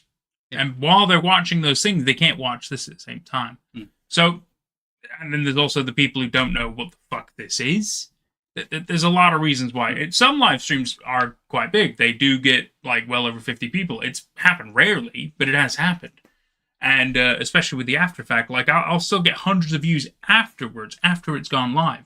So it really depends on a big number of factors going into why the live streams don't hit massive numbers all the time. Plus, a lot of people like they expect very specific kind of content that they're used to watching these kind of days. Mainly super flashy, in your face, really talk out loudy, ridiculous kind of notion stuff. Not really the more laid back kind of a style that I like doing, right? A lot of people don't really watch this kind of stuff anymore because they feel it's too slow. They feel it's not very engaging. And it's not keeping them entertained because a lot of their attention spans are smaller. And, I'm not saying that's kids, but it's also older people as well. It really depends, right? So there's a number of things that go into it. So I don't really take offense to it because if this was just about the money for me, I wouldn't bother doing this. I would only do the things that make money. But I'm doing a lot of things that I'm interested in, and that's a big thing. You have to ultimately, it's a business, of course, but I want to make sure I'm doing stuff that I'm interested in as well, right? It's not just about the money. It's also about the people that are engaged in it. I'm giving people what they also want, and we're also having a good time too, right? It's just a bit of fun. So it's okay if it doesn't hit hundreds live. I'm not what's his fucking name? Kai Cenat or I Show Speed. I'm not any of these guys who are just, doing whatever outrageous thing it takes to become the next big thing. I don't give a fuck about that. I really don't. Anybody's welcome to be here if they want to be here, but I also understand if you have other things you want to do instead and you're not here. I don't take offense. Doesn't matter. At the end of the day, I'm still going to do what I'm going to do. And I have no issue with you doing other stuff too. So that's my 2 cents on that. Because, fuck doing things for money half the time. It's usually bullshit. And very painful, and you have to give up a lot of your integrity. I ain't looking to do that. Yeah. So, besides, like I said, inevitably the views come. I mean, if you want me to get really technical, I get like 20,000 views almost every day through the plethora of my things I do. And that's just passive. That's just happening all the time. You know? It's not like I'm doing badly. Just saying. That's a substantial number. If it was like 2,000, I'd be like, 20,000 is pretty good. It is. Pretty good for every day. Like, I'm not complaining. That's pretty freaking good. Am I rich? No, of course not. I'm not making buku money. I'm not able to live in a lavish house or anything like that. I'm absolutely not. But I'm enjoying myself. And I'm able to pay for things, and I'm whittling away my debt and stuff like that. It could certainly be a lot worse. Everybody's success story is different. And this is just, it's not exactly where I thought I would end up going, but I'm just doing what I will do with it because this is what's happened. Otherwise, I'd still be in full-time work. But this is my job now. It's kind of fun. Can't really complain on that aspect. Anyway, beyond that. Could you pass my other beer? Oh, yeah, of course. Yeah. This one is a Black Sheep Rigwelter, whatever that means. Rigwelter. It's 5.7%. So it's a word for something, but I'm not sure. Rigwelter. It might be a place. It might be. Rigwelter. Makes me think Scotch for some reason. I'm not sure. Notification from the Decayed Maribid popping in the middle of one stream. Yeah. Like this small streams as a cute community. Exactly. It's a little bit more intimate, Romantic. Nah, it's not that. But it's nice, isn't it? It's a little bit more interaction. It's a little bit more fun. Because otherwise, chat will just scroll through a bunch of messages at once, a lot of random spam and shit like that. And nobody's having fun then, right? Bye, Lazy. Bye, Lazy. Thanks for being here. Very nice to have you. Nate is a simple streamer, and I love it. I love the talks and the games and everything in between. Exactly. We're cheering you on, Nate. Thank you, guys. It's very kind. Lazy has to go soon. Gonna miss you, chat. Hope to come across anyone in future streams, even if it's not Marble Hornets stuff. Well, I mean, next week we're gonna be doing Everyman Hybrid. We're starting that. So I feel like the Friday thing kind of works at the moment. It's quite nice. It's a nice little ending to the week, But we'll see. I think Friday Everyman Hybrid next week is starting, and then after all the Marble Hornets stuff today, like I said, we do have another analog horror thing that I'm gonna show because it's a thing I'm kind of interested in. I haven't seen it yet, but I have agreed to watch it on the stream, and I thought that'd be kind of fun. I haven't told anybody else yet. I haven't even told him the name of it. It's going to be really cool. It might be really bad. I really don't know yet. But I agreed to watch it, and it's only 15 minutes, so I figured, well, why the fuck not? That sounds fine. This tastes like licorice. I have to get used to that. Well, that's certainly a weird thing to have in a beer, but hey, I mean, that's your drink now. Yeah.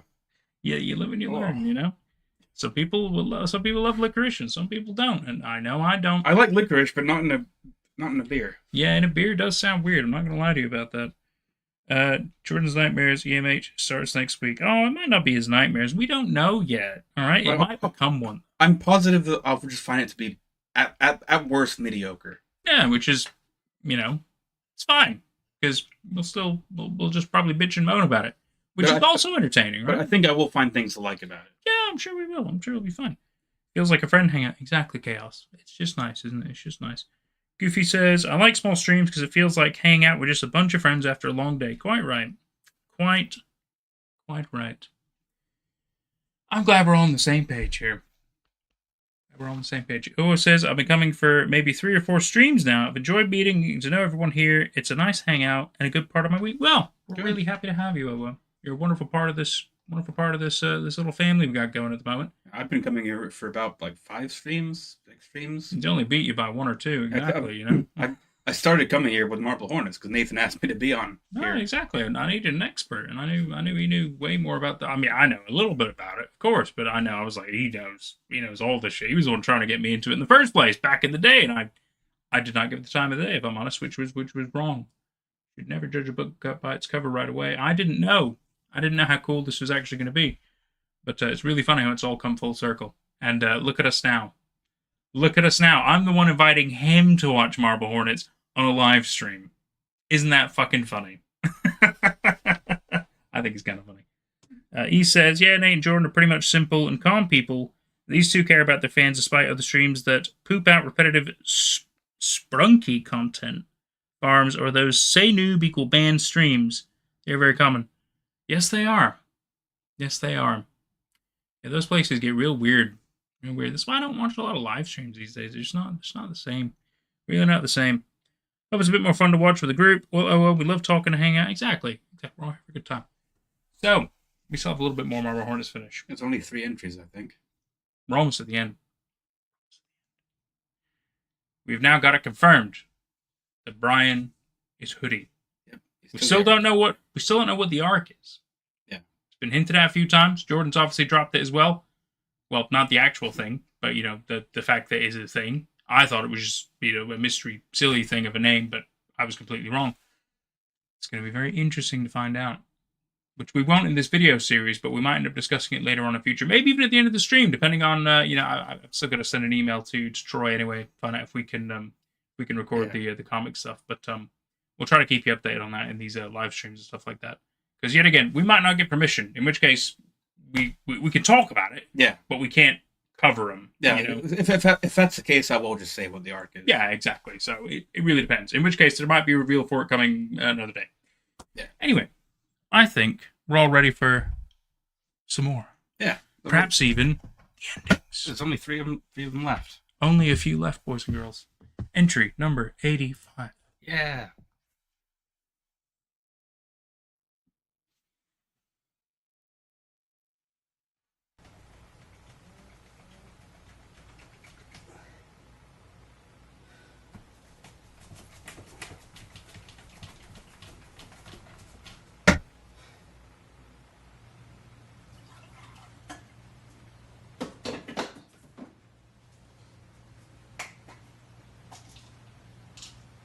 Last time we made a challenge to Alex. We'll be waiting for Alex. That's right. He said, I'll be waiting.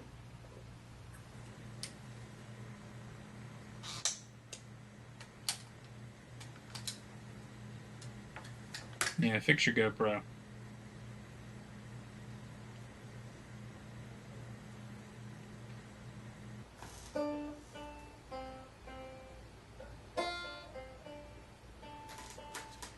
He goes ham on that banjo.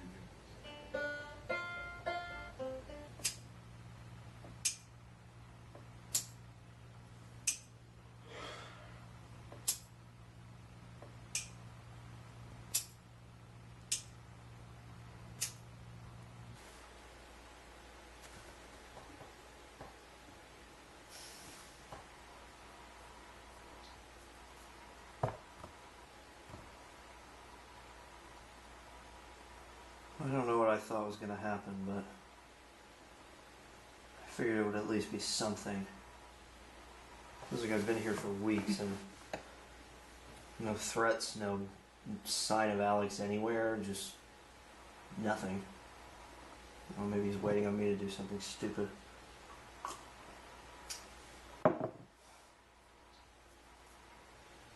Seems like every time I feel like I understand how all this works, something else happens. I mean, I thought the safest thing to do would be to leave Jay here when I went off to the school, and even that didn't work out. Why am I the only one that's still here?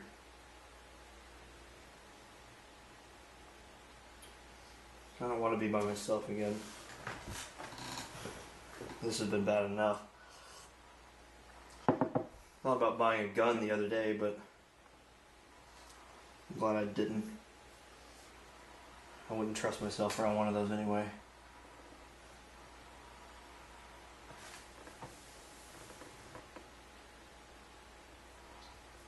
Alex Alex is probably out there somewhere right now watching me.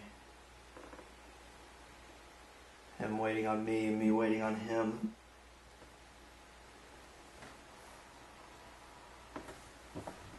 One of us is going to have to do something eventually. Of course, if he thinks I'm going to be in here, maybe I could be somewhere else. Welcome, Ross. Good to have you, buddy. Yeah, I resumed. That'll work. I should have started talking to With the myself sooner. discount David Attenborough.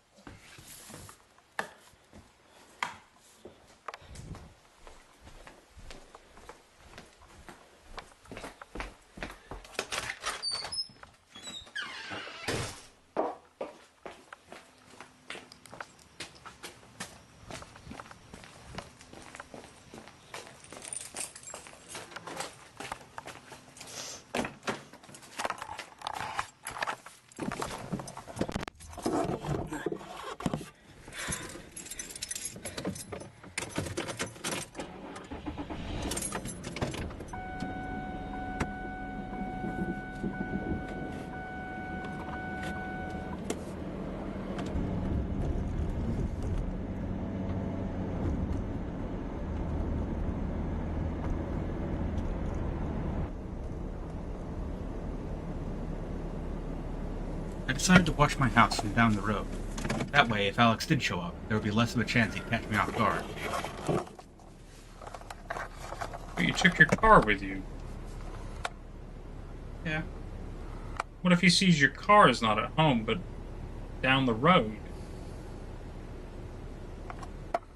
Should have left your car at the house. That would make it look like you're still home. I guess this gives him some comfort while he's waiting. If he showed up at all.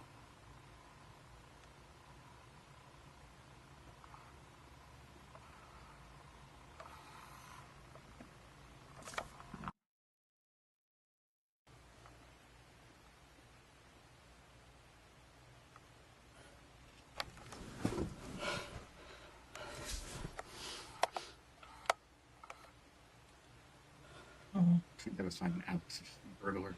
Or just like a late night delivery man or something.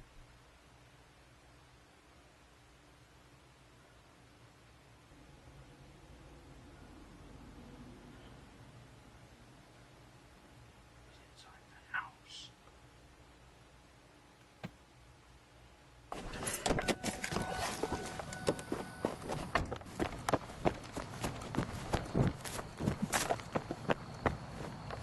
Alex has the advantage here.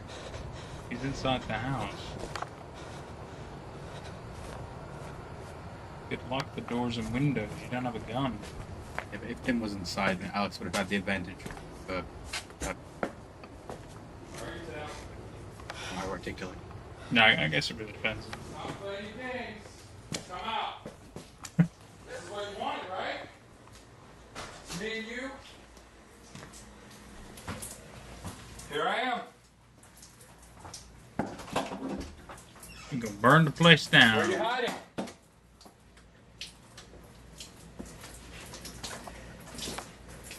You in the attic? That's fine. Rush him. This is all Don't let him turn around. The only thing to go. I thought it was me. You should have still rushed him. Could have got the gun. You're the reason any of this happened. Everyone is gone because of you! Oh, You left Jay! And you left Brian! Everything that has happened is your fault! poor Tim. And it's not gonna end until you're dead! Tim should just not audition, man. So I'll tell you what. If you don't do the right thing and burn to death, you come and find me. We'll sell this. You know where I'll be. At the Hooters. Down the way.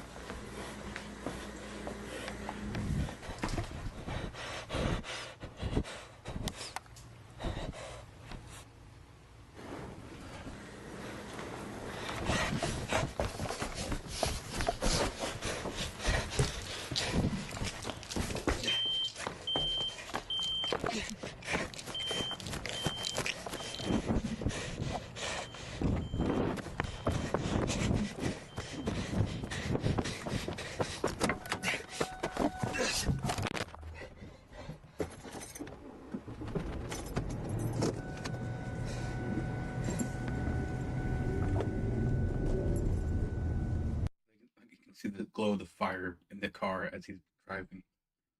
If Alex didn't have a gun, I would have gone after him when his back was turned. I wish I did. That's what I'm saying.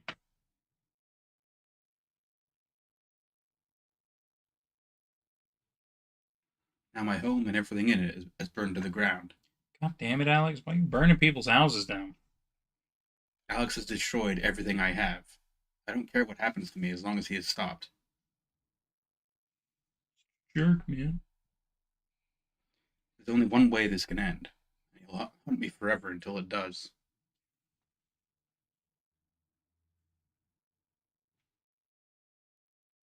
I have to find him.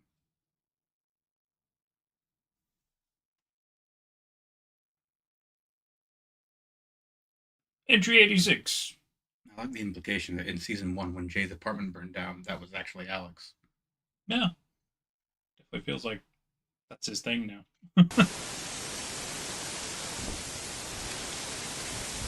That font just looks so big. It does. It's weird. It is really weird.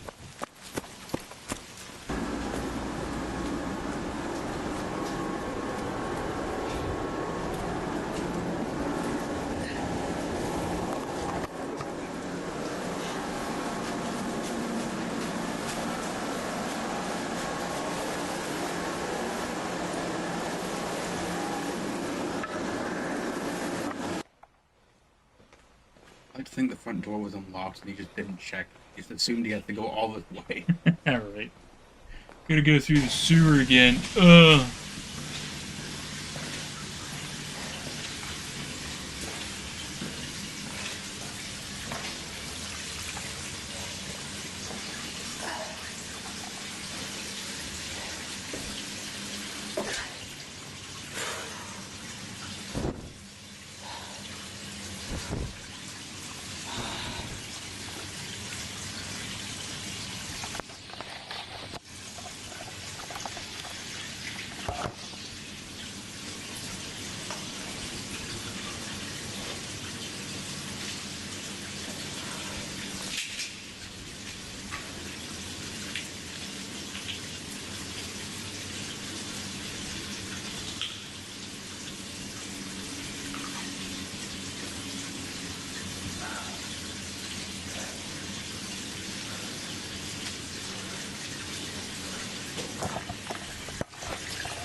left.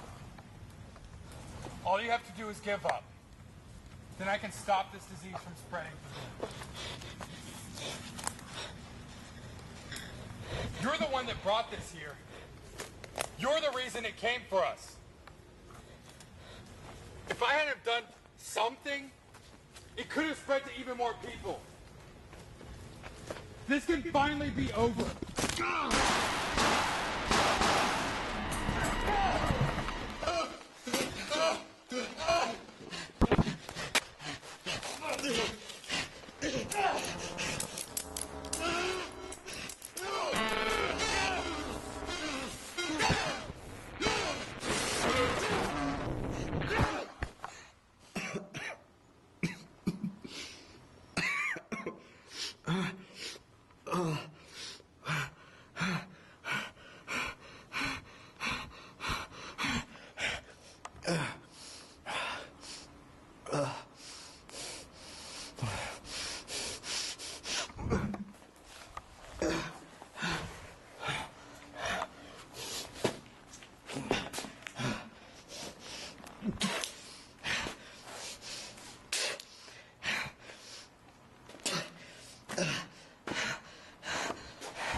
Alex, it doesn't have to be like this.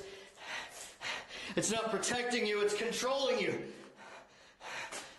We can fight it together. I know what it's like, I can help you. I've had to live with this my entire life, but I've learned how to block it out. I can show you how. If you kill me, then what's gonna happen, huh? What's gonna happen to you then? You'll just be a shell of a person just like Brian. I know exactly what happened to Brian.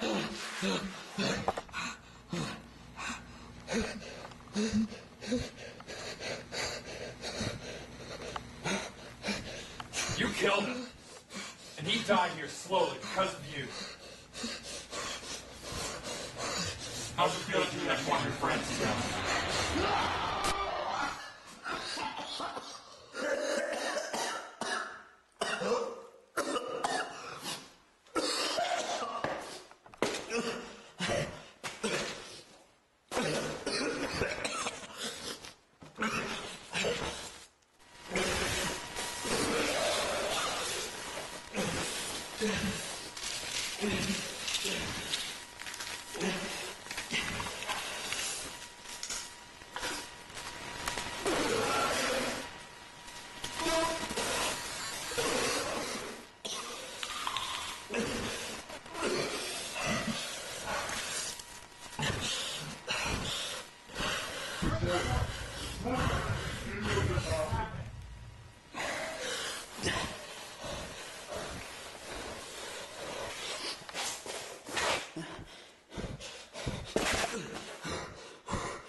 What makes you think I'm the only source? There could be hundreds of others. Thousands. You could be spreading it too. It's just using you to get what it wants. I've done everything to keep this under control. Everyone is dead. Sarah, Seth, Jessica, Amy, Brian, Jay, and now you.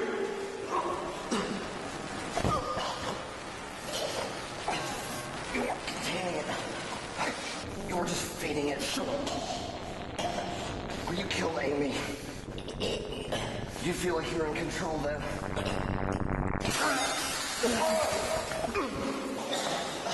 You missed someone.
kind of spreads.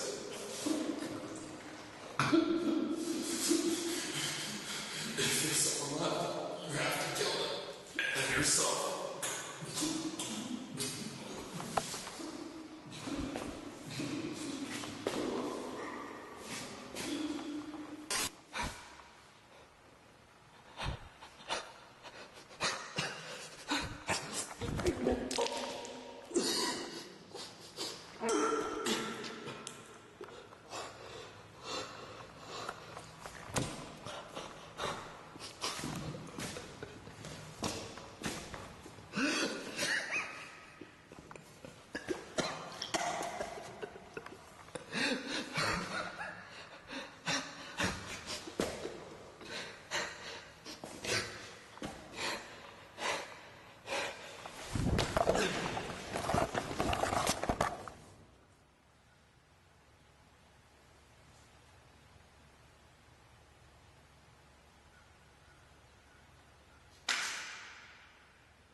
Great entry. There's only one more, so we may as well watch it and then we can talk. I agree.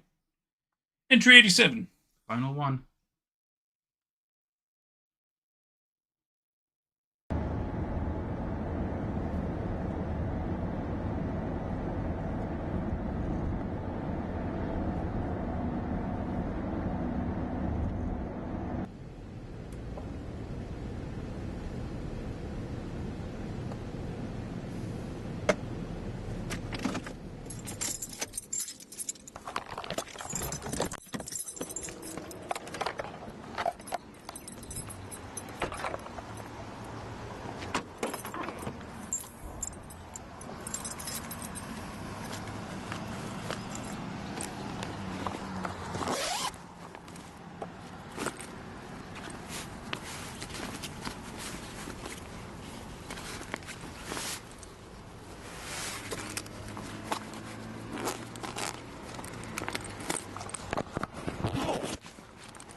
Hey.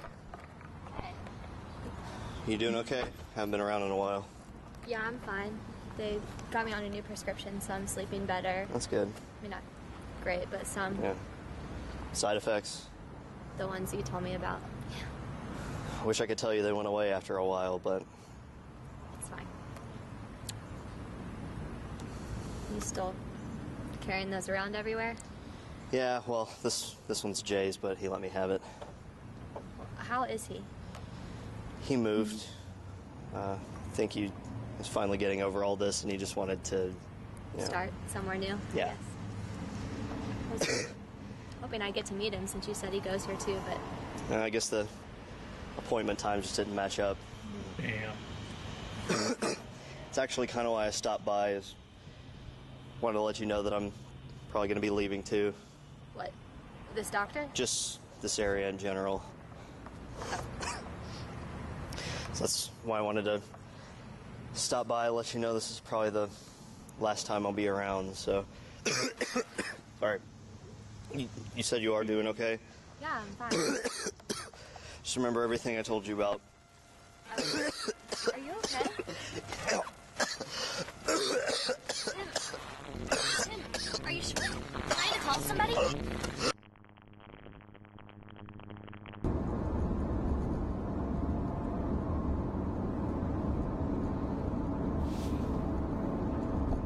Probably he didn't die.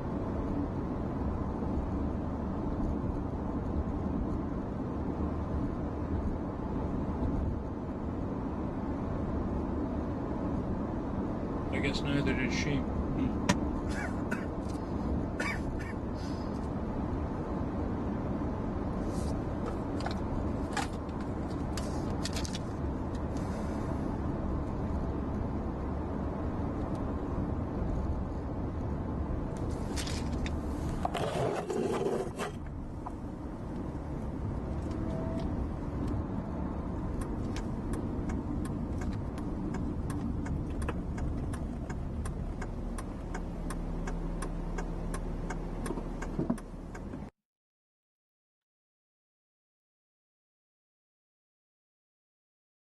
Everything is fine. It's a funny meme. That's it.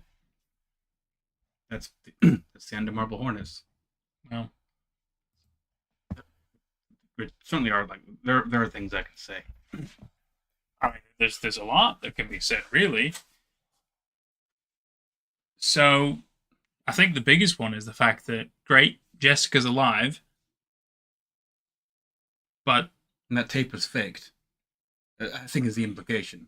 The tape that showed that her dying was because, as I had pointed out, like the Slenderman was kind of superimposed on it. well, we saw her disappear, for sure, which is why we assumed yet again that the Slenderman took her. Yeah. But there was no confirmation that he took her. Yeah. And whereas Maskey did leave the scene as Tim afterwards. I mean, not confirming that he would have taken her, but then when Jay confronts Tim about the tape, what Tim says is pretty important. He says he says that she has to be dead to us because like if Jay thinks that she's still alive, he'll go and find her and show her on the camera, show her still alive, show where she is, put her back in danger again. Yeah, and not whereas if her death is faked and everybody's to believe that, they would leave her alone. Yeah, and it's not just from Alex. It's like the implication is like the Slenderman in general. It operates that way. It's based on who's shown on the tapes, like who's shown on the camera. Like we've been discussing this in previous streams. It's like if the Slenderman latches onto you, that's one thing. But if you catch it on tape and there are other people on that tape, then like it kind of latches onto other people that way. Yeah. And Alex knew that, which is why he's been trying to kill people. And also, like, why in season 2 he called Jessica and said, "Oh, I found Amy. Don't worry about it. Just stay away." Because he was trying to keep her off the camera. And like Jay didn't understand that, so he kept him prying. Yeah, kept him prying. And Tim either gradually or he just immediately understood that, so he was careful about that tape. And Brian may not have understood that, or he may have just found it weird that Tim was keeping a secret at all, rather than just openly telling Jay how all this works. Right.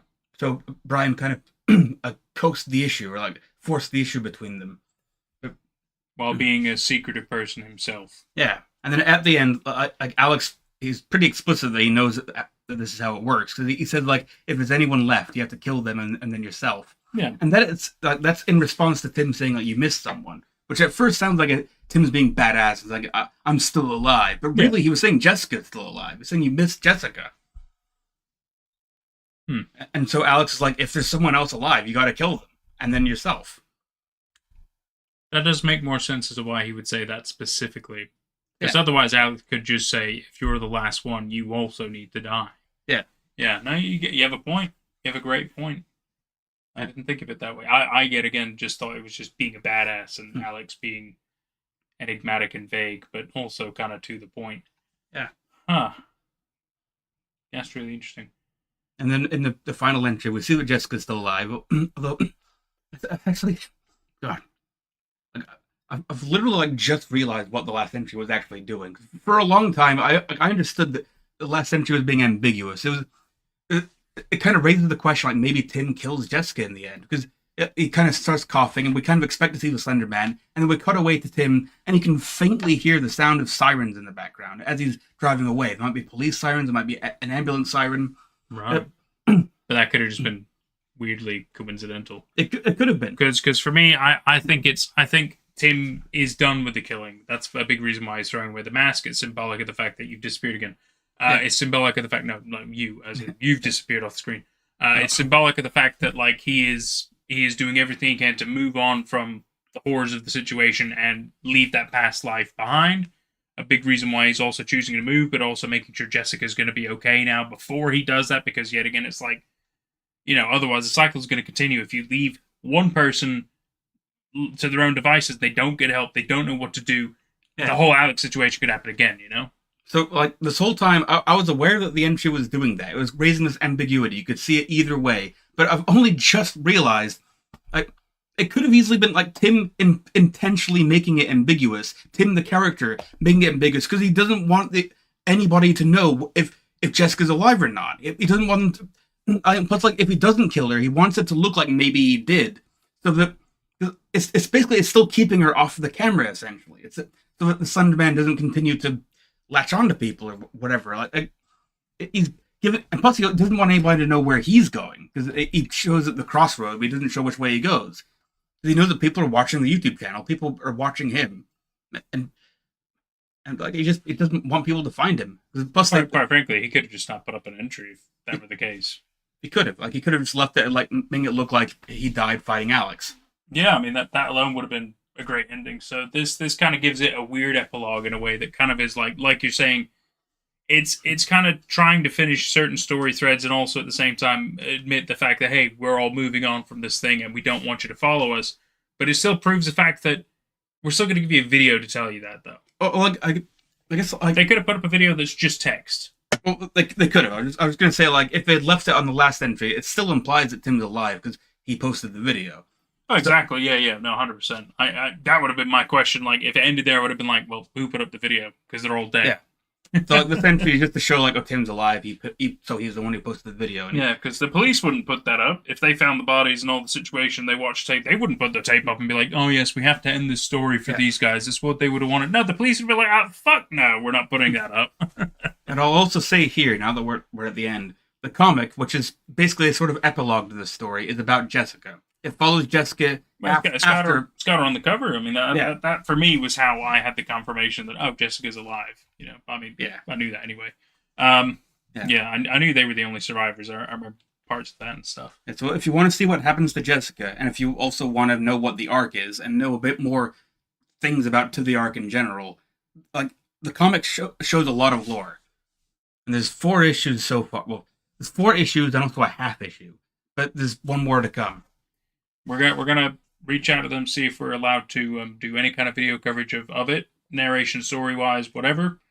We can't guarantee anything. Yet again, it's their legal IP. Yeah. It's up to them whether they give us permission or not, whether a deal is reached or whatever. We'll see. Yeah. In which case, if we're not allowed to, like we said, we'll probably end up discussing it. We'll have a little fun discussion about it. We can do that. That's fine, obviously. I'll show you the comic off screen, and then we can... Yeah, exactly. And then we can talk about it. We can reveal things to people just so they're kind of aware of what's going on. We'll give them like a Cliff Notes version of shit and stuff like that. You know, maybe answer questions and stuff. Yeah, that'd be quite fun. So this has been crazy. I mean, to be able to really rewatch all the Marble Hornets in its entirety again, it's not something I mean, I had a funny feeling I would inevitably do it again. I didn't think I was going to do it this way, but I'm really glad that we were able to do it in this way. This has definitely been really engaging and exciting. It's been a fantastic little time being able to really engage with the community as well and have fun little discussions and conversation. Let's see what everybody's talking about. Let's see what's going on here. Let's see. He's a big, strong man now. Deep exhale. Thanks. Someone was way behind. Okay, so Chaos was behind. She's caught up. Ovo says, I always thought he killed Jessica and then goes to kill himself. I can understand that as a potential ending as well. I do feel that interpretation. yeah, I could see why you would think that, but yeah, I mean, especially the fact we have the confirmation of the comics, we know that's not what's happened because Tim's in the comics as well. So No, he's not. Tim's not in the comics. Well, Tim moved away. That's true. Tim did move away. It doesn't mean he couldn't be in the comics though. Anyway, yeah, but we're pretty sure they're both alive. We don't know how that goes on until the comics, though. We're gonna find out. Never noticed the sirens. OMG. Yeah, I had no idea about the sirens either until he mentioned. So that's quite an interesting note. In which case, yeah, but we know that she's not dead. So Well, we do see Tim in another video series that they made. Although they made about 9 videos of that and then canceled it. But we just know that Tim is still alive somewhere. He's got a job somewhere. oh, so that the Tim from this Yeah. is in a different video series. That's interesting. That's really funny. They made first they made a series called Clear Lakes 44, which they were supposed to keep on going, but they only did 9 entries and stopped because of stuff went down.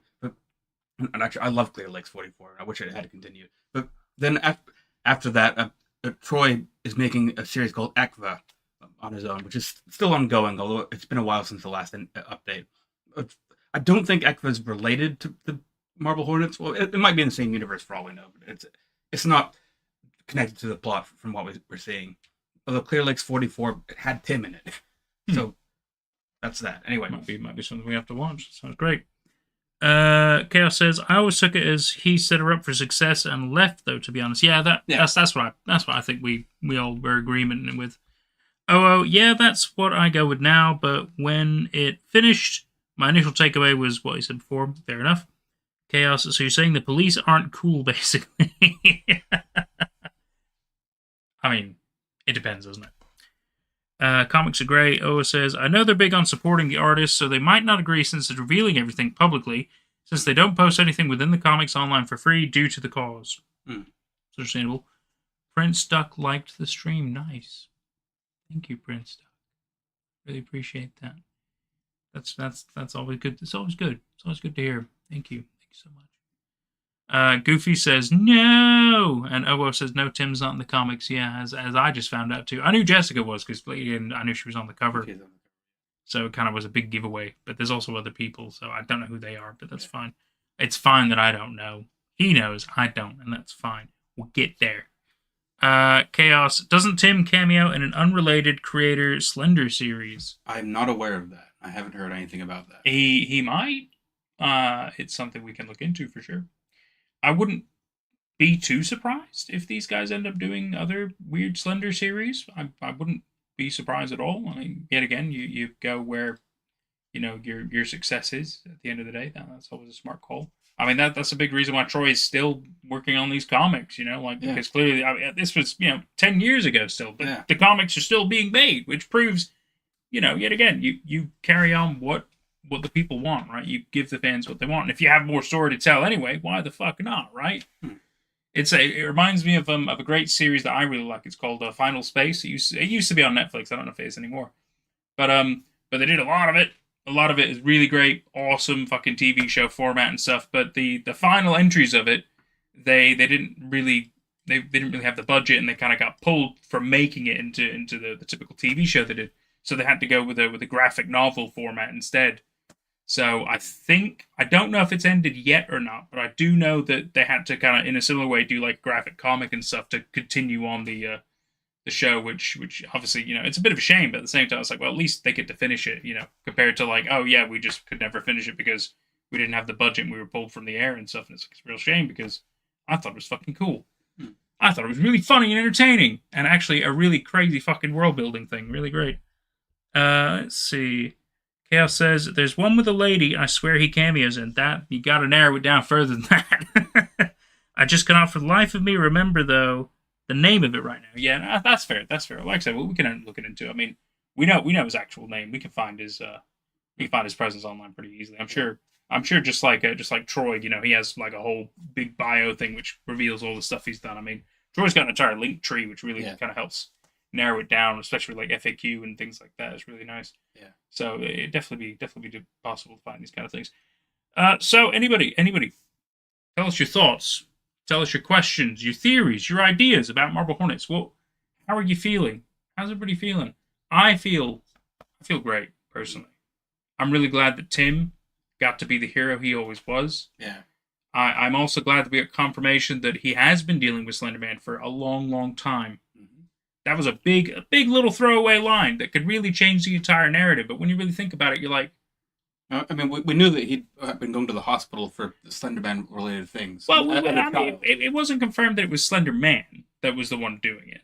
Well, like he kind of like There were hallucination things. He heavily implied because he said that, like he saw the man on the tapes. He was thinking like, what if that's what I was seeing this whole time? Yeah. He kind of tried to connect the pieces together. Yeah, but it's just nice to have proper confirmation from Tim that, like, yes, this is for sure.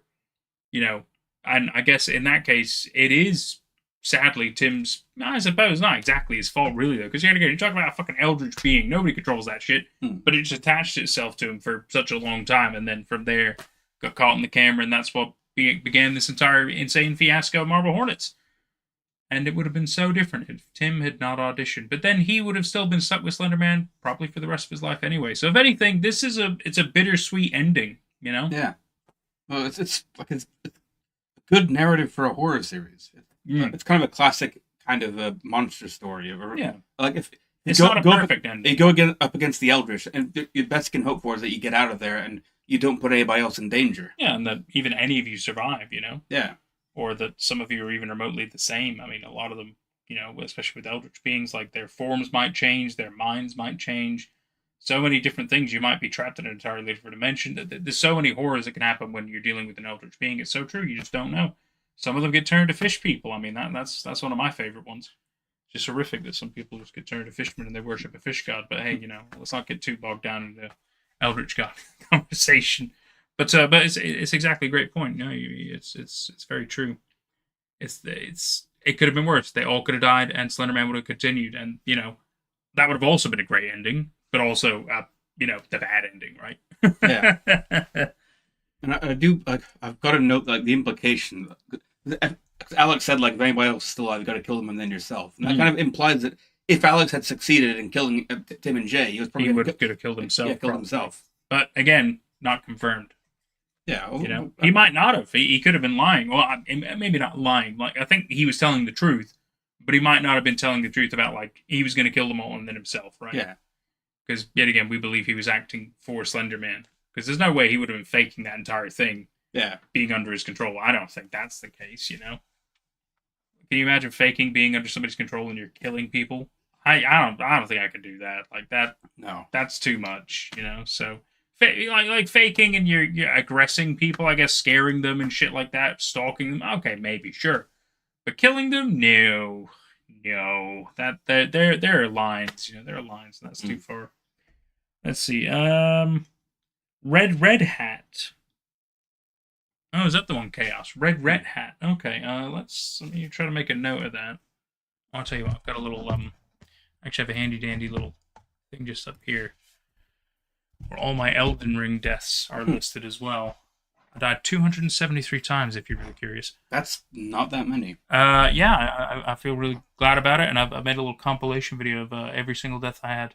And a lot of them I'm quite calm or laughing, and some of them I do rage. I'll be completely honest, because some of them were just complete bullshit. And some of them I just rolled off the edge myself, so it's really embarrassing. To the fucking beast clergyman, straight in the arena. What do? Roll straight off the edge. And I'm like, I just started the fight. Like, come on, man. I've got a video saved on my Switch. I used to have like Dark Souls 1 for the Switch. And I just discovered, I was looking through my Switch album the other day, and I just noticed this video. I mean, like, on the Undead Burg or whatever. And I'm trying to jump onto this little platform that, it's kind of a secret platform which has items on it. But, oh, yeah.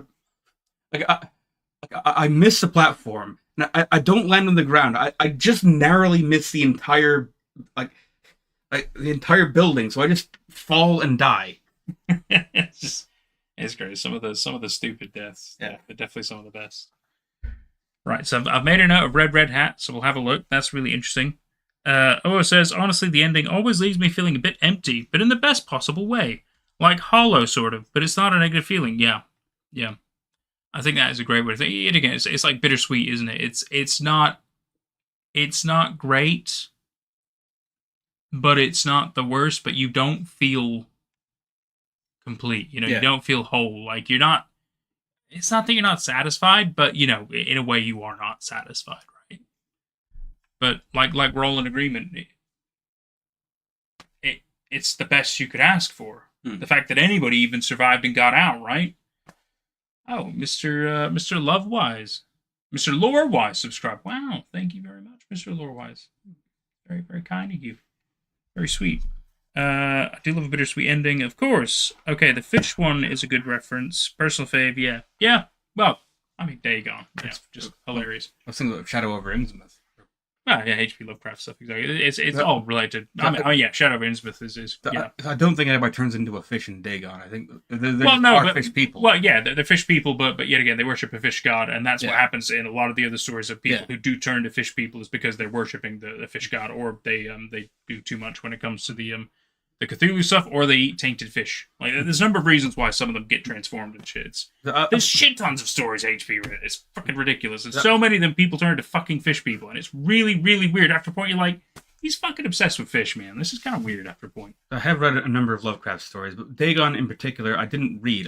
I played, like, there's a game on Steam called Dagon. I played it in VR, which... It was great. He's a big, weird fish god boy. It was great, but like when the fish god appeared, I suddenly just felt like I should not be playing this in VR. I was really scared. It's just kind of like, this is what it should feel like. Daunting and terrifying, and you don't know what to do. No, 100%. And it's incredible. No, I love H.P. Lovecraft. I used to have various volumes of his fucking books. And because these days they've got volumes that are collected called the Necronomicon, and they're so cute. They're so good to read. Some of the stories are just fucking stupid, but a lot of them are really like fucking wild, different worlds and all kinds. King in Yellow. That's not Lovecraft, but I've got King in Yellow, and King in Yellow is fucking. I love that book. I think the horror in that book is it's better than Lovecraft. It's more to my taste than Lovecraft. No, I totally get that. Lovecraft goes off the fucking rails. It's like after a while you're like it gets very much the same. But it's all cosmic horror, sleeping gods, and it's fucking ridiculousness after a while. Yeah, King in Yellow, though. That's a fucking story. Well, a collection of stories. Yeah. King Goomba, you gotta leave for work. See you all next time. Oh, take care, Goomba. It's been great having you, buddy. Bye-bye. You have a good day at work, okay? You have a good day at work. Absolutely obsessed with the King in Yellow. I get that. Totally get that. Yeah, absolutely. It's more to my taste than Lovecraft. I adore cosmic horror. I feel that. I totally feel that. So... we do have one more analog horror to watch. Mm-hmm. We do. And it's one that none of us have seen, I can guarantee you that. Because it's quite new, but it looks interesting.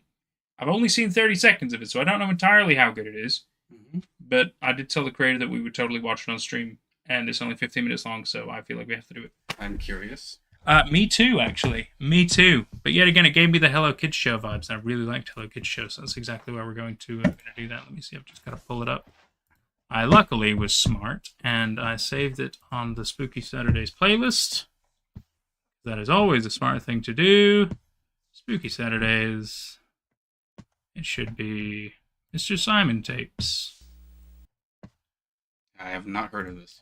I know. It's 2 days. Neither have I. And it's I think it was I think a few I think some of them were done separately before. I'm entirely not sure. For all I know, it was just 2 days ago this entirely came out. I don't know if it's any good. But it's new.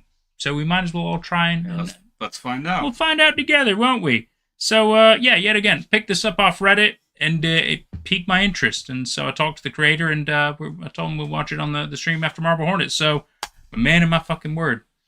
Okay, everybody, the Mr. Simon tapes. Apparently this is all of the tapes put together. I think there's only 3 anyway, so this is great. Let's jump in, shall we? Okay. Disclaimer. Play have re-edited this together on one tape to see if anyone... Oh, okay. Tape 1. Play is the company, apparently. Yeah.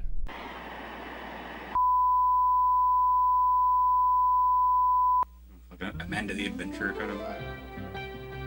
It makes me think of a Heart Attack. You might not remember that, but it was a show we watched it. Or Punch and Judy, even. And that kind of vibe now, too. How old are you? I'm 33. But Punch and Judy looked like 1930s. Yeah, it was still on when I was a kid. Or, maybe not Bear in the Blue. Oh, Out of the Box, maybe? No? Maybe not. My God. Story time. Everyone's waiting for story time. Oh, it's very... Oh, hello, children. Hello. Welcome to Storytime with me, Mr. Simon. Sure beast. Like that.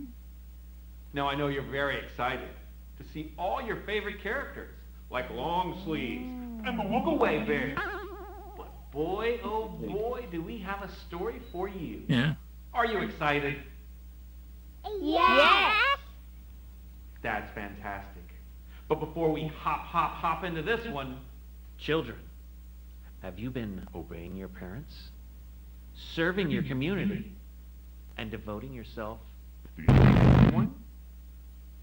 Yes. Fantastic. Good job. Give yourself a massive cheer.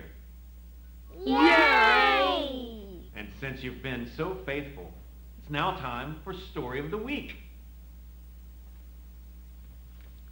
The Tale of Little Brother Timothy.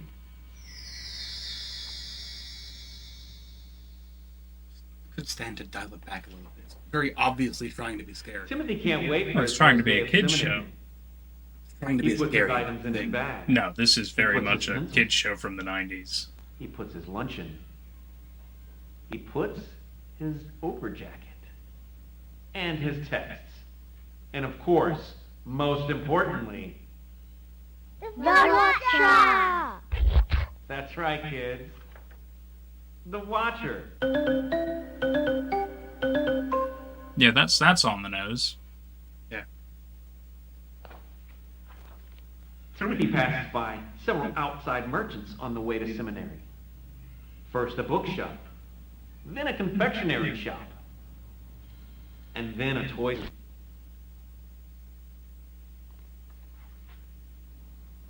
Timothy is tempted by the toy shop and is about to go in. But before he does, something makes him stop. The Watcher. The Watcher. Diarrhea. That's right, kids.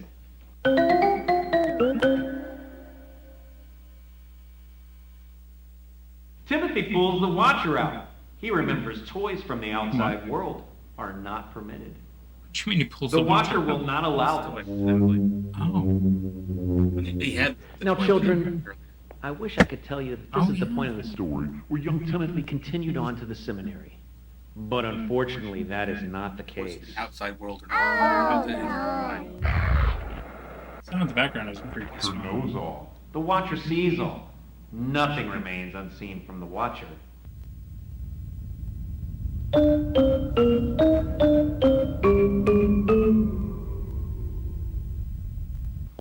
Looks like little brother Timothy will need to be re-educated.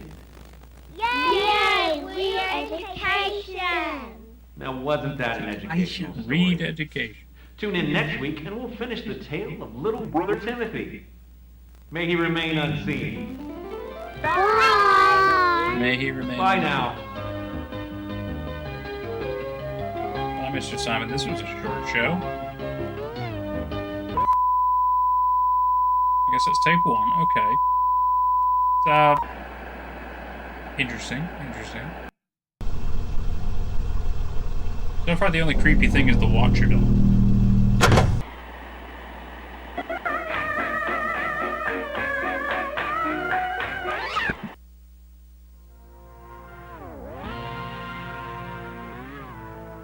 Go on.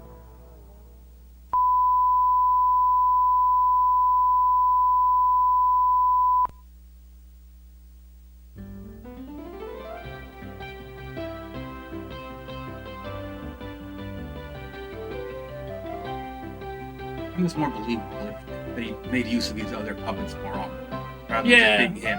Yeah, and just reading a story that overtly tries to be creepy. Yeah. It should feel more like a kid's show that just has weird things happen occasionally or something. Yeah, the creepiness Like that should emerge puppet's like later. got a fucking blindfold on. Like, what's up with that? But I guess if you look, the fact he's even got the hello, Watcher children. on the thing with him, clearly the Watcher's important. Yeah. Welcome to Character Story anyway. Time with me, Mr. Simon. I'm here with my friend Marcus. Say hello to the kids, Marcus. I'm digging it though. Hello, kids. I was See where very it goes. excited to continue last episode's story. Are you excited? Yeah. Yeah! Fantastic. Hey, Marcus. Yeah? Why don't you join the children? He makes a good kids presenter, though. Oh my god. Well, He's right. That's the first genuine kid show thing I've seen him do. Little brother Timothy had not been behaving in a way that honored the unseen one, had he? No! Does that sound drooling? Kids, what was brother Timothy in dire need of? Re-education! That's right. Great Great, children. children. Now, part 2 of our Diversity. story takes place 2 nomination periods later. Let's see if little brother Timothy shows gratitude for not being nominated, despite his transgressions. What do you think, children? No! Not that! No! The Tale of Little Brother Timothy, the Corrected. Ooh. Timothy the Corrected and his classmates have been working hard at seminary. After passing their harmonious studies tests, they decide to spend half an hour of leisure time at the park. Like a Maury. What are some things you like to do at the park, children? Spin the wheel of harmony. Fantastic. Sorry, what? What else? The way the sleeping non-sleep. Wow! What? Wake the sleeping non-sleep? One more. Timothy and his classmates play Throw the Muddled Sugar. What are these kids? They're the scariest part. The kids are fucking And weird. although they're having a fantastic time, they decided to head back to make sure they were not late for their cosmology class. All except for... Brother Timothy. It saddens me that you're correct, children. Little brother Timothy stayed at the park, rather than continuing on to seminary. It looks pretty good. And then one of them is purple with a crossed out face. Now, little brother Timothy considers following his classmates. But hold on. Who's that? Oh no. It's the backrooms monster. It's the backrooms monster. Now, children, I would like to remind you of one of our most important tenets. Outsiders are strictly forbidden, and seeing imaginary abominations is punishable by strict corrective measures. You wouldn't associate with imaginary friends, would you? No! Fantastic. Unfortunately, little brother Timothy isn't as wise as all of you.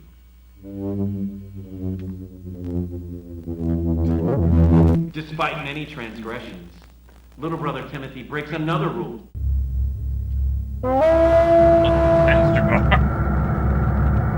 The fuck? Oh fuck! Timothy decides to bring the abomination to the house. But we'll have to wait until next time To for the that. house? Now, I strongly Hospital? recommend tuning in for the finale Whorehouse? of Little Brother Timothy, the Corrected. Bye, everybody, and may he remain unseen. Bye! I'm predicting that in tape 3 we're gonna see him.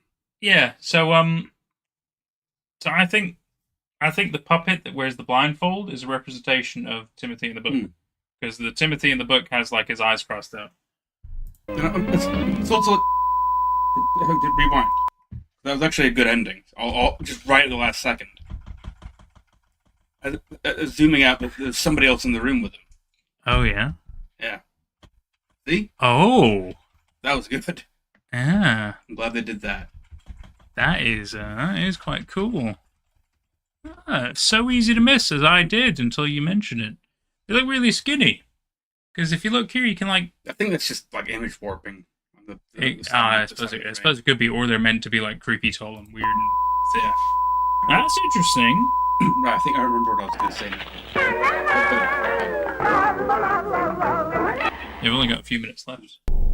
Take 3. Okay, I'm intrigued. If this is the last tape, where's it gonna go? What's missing since leaving home to catch a school bus. Max Cooper was missing. Interesting.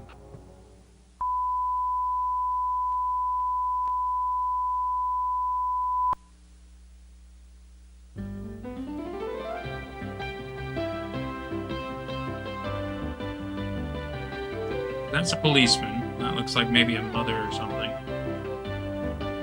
You have the Watcher. For some reason, I have no eyes. And if you look, there's like a girl, and then what I think is Timmy, because his eyes are blinded. So the bear was holding him. That's true. Are you the host or not? Are you the friend?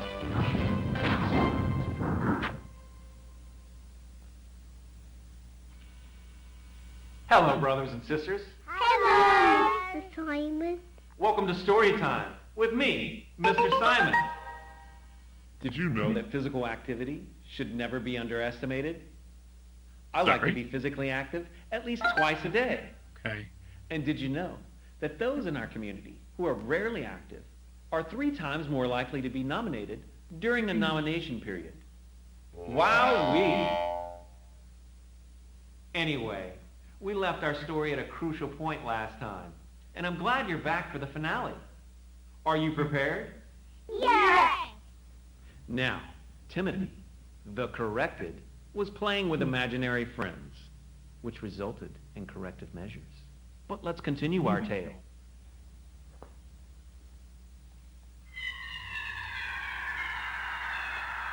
Brother Timothy the corrected and this abomination arrive at the house. Fucking weird house.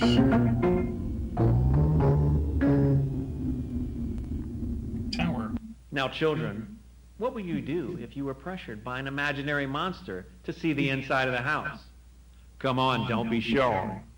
Await further instructions. Seek a responsible figurehead.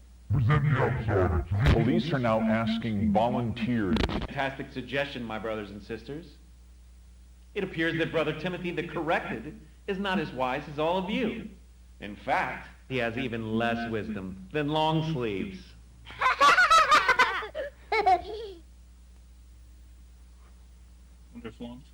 They're inside the house now.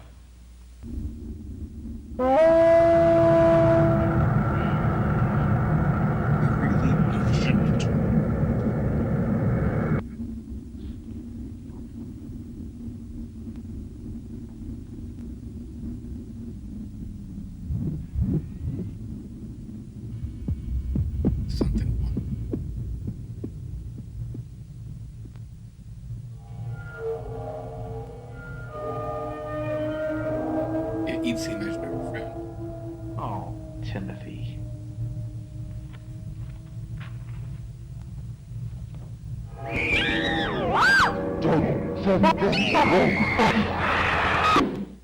Children, I hope you learn from the mistakes of your brother.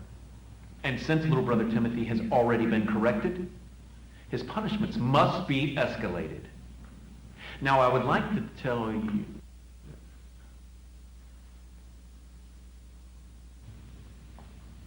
Who's the boy? Come on, guys. We're in the middle of a take. An elder?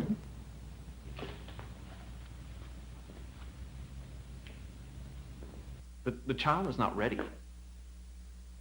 The children are not ready. John, please don't do this. Please. I'm begging you, please don't do this. The boy can be corrected. Please, I'm begging you. I can't...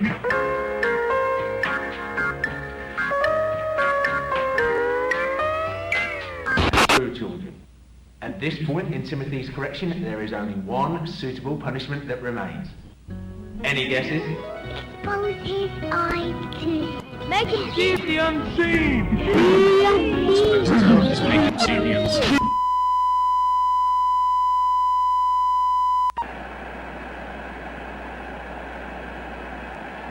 We heard prayers. We saw parents with their kids looking for this boy. We saw lots of... The kid we saw was much taller than that missing child. No. If you have any information about this show, please comment or contact us immediately. Forgotten Children. Ooh, that's interesting. I wonder if there's more. Well, that was certainly interesting. I gotta say, I don't know if there's any more with it. I'll have to kind of look into it. I know I know the creator on Reddit anyway, so I'm going to talk to him a little bit more because I kind of understand if there is more and what the fuck is going on. Okay, felt like it came together a bit as it went on. At least the plot did. It became a lot more obvious. It didn't actually occur to me until like about halfway through episode 2 that I kind of finally realized, oh, this is supposed to be like a cult. Like, this is like a video. They're teaching the kids in this cult. Oh yeah, no, I mean that. So It definitely felt fairly religious in a way. And that's also why it's a kids show with no budget, basically. But I don't know. Like, from that ending, I was expecting, or at least hoping for a little bit different, because Mr. Simon was acting kind of unhinged, and he was like yelling at the boom operator, and I was kind of expecting it to turn out that like he was perfectly willing to kill a kid, like on camera. I thought that's where the story was leading. Like, oh, like we've got Timothy right here. Like, let me show you what we do with him. But like instead, it was just he didn't want to kill the kid or whatever. Well, we don't know if he was going to be killed. I imagine it's probably like poke his eyes out or something like that. Yeah, I mean, see the unseen is certainly a strange thing, but I guess it's like, are they seeing abominations? Are they seeing imaginary things? There's clearly a little bit more that we don't fully know based on what's going on, especially because they're not meant to see these things as kids. They're not meant to interact with these things as kids, but maybe they are as part of a ritual to become an adult or further indoctrinated into this cult. I'm not entirely sure. It's also interesting they decided to censor bar an entire kid, but not the hair. Yeah. Oh, like that did at least make it clear that like they weren't faking it. There was a kid there. Yeah, that's true. That's true. And I mean, Mr. Longsleeves clearly was just like a puppet or something, you know. But like, I thought that was quite cool. The fact it's like super skinny, creepy, weird, like monk kind of type dude. I thought that was quite interesting. In hindsight, like I admire the production values of that series. Like they definitely. I think it's really well put together, and I think it's really well done. It was well put together, yeah. Yeah, and I felt like it felt like it was a somewhat lost VHS tape that still somehow works. Yeah, I do feel like a lot of that is quite true. I do feel like the story is somewhat predictable. I feel like I would like to understand if there is more mystery to it, besides the fact that, yet again, it's another group of something that is kidnapping kids and indoctrinating them or sacrificing them or doing something to children in a heinous manner. That weirdly is a very popular thing when it comes to analog horror, if I'm completely honest. It seems like indoctrination. It seems like the ones who get punished are ones who come in with outside ideas. It's like, if I had to guess, because it strikes me like an extreme version of extreme Christianity, of like homeschooling kids, bringing them up to believe, like raising them from birth to believe in specific things. This seems to me like the kids in the audience were probably brought up to believe in this stuff from birth. And like if a kid from outside tries to come in, then they need to be killed, basically. Because they said like outsiders aren't allowed because they can't understand, they can't comprehend the truth or something like that. Very culty. Quite right. Yeah, totally makes sense. No outside boys for real. Exactly. You know, they're icky. They don't understand. Okay, they wash their hands. What's wrong with them? Disgusting heathens. All kinds of manners of words you could say. You want to see the lore? What, I don't know if there is any lore. I mean, like I said, I have to contact this guy. It's not like I can get it right away. If he were in chat, obviously that'd be amazing. Like I said, I don't know if this other video is related to it or not. It could be. It might not be. It might just be a suggested video thing. I'll tell you what. Why don't we go on here? Now that you guys can see what I'm doing. It looks like it is from this channel. It is. It is indeed from before this channel. Oh my goodness, yeah. The house. I guess by implication, actually, after all this, because that was a compilation. 1 month ago, 2 days ago. Oh yeah. If you look though, it looks like the Simon tapes were technically before. This was just the compilation of them all together. So yeah. There's also disturbing local radio broadcasts. Okay, so it looks like Nominate Your Sacrifice Today. I mean, yeah, that totally makes sense. Oh, okay, so there are a couple more. Is there anything before that? No. So press play, I guess, is just the teaser of the company. Then the 3 that we have seen. And then, then there's these as well. Yeah. Amazing. Well, I mean, God, I mean, we could watch these right now. We have gone for 3 hours, and I feel like that's a little. We've done a great job. It's a little late. I know. Jordan might want to wrap up. I personally don't mind, but I'm also cool to wrap up as well. I guess I don't mind. Like I'd be up for watching one more. Okay, I think we could do one more. We'll do one more. We'll do one more, boys and girls. Just because we love you. Because we'll just make sure that changes. Cool. In which case, nominate your sacrifice today. Yet again, very on the nose.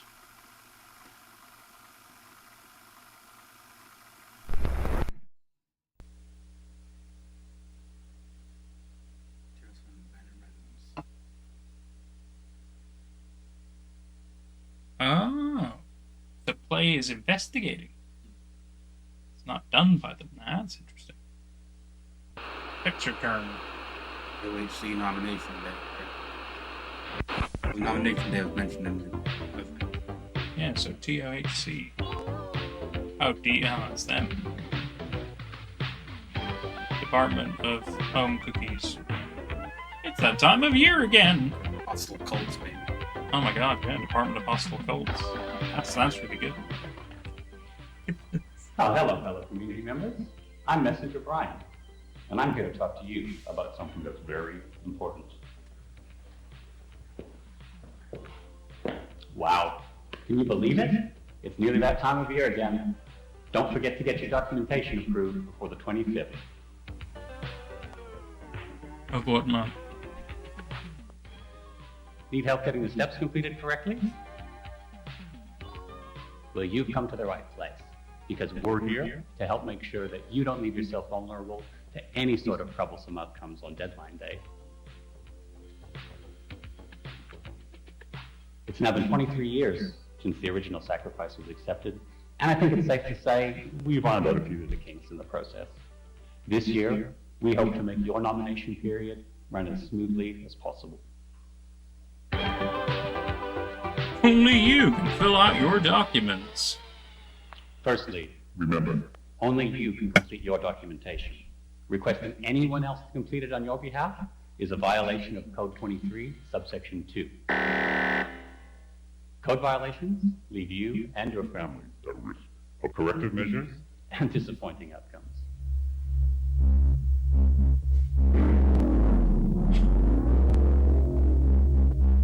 And of course, you will be afforded time off from your civic duties to complete your documentation. Aspect ratios entered. Get your photos taken at your local aspect ratio center. This photo will be cross-checked with the records at the Department of Harmony to ensure identities haven't accidentally been exchanged.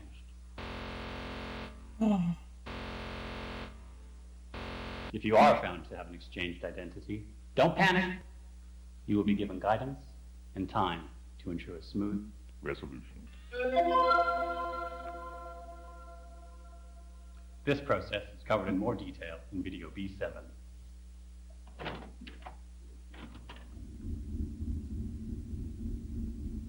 Please submit a request for video B7 if you suspect that you or a loved one have experienced an identity exchange.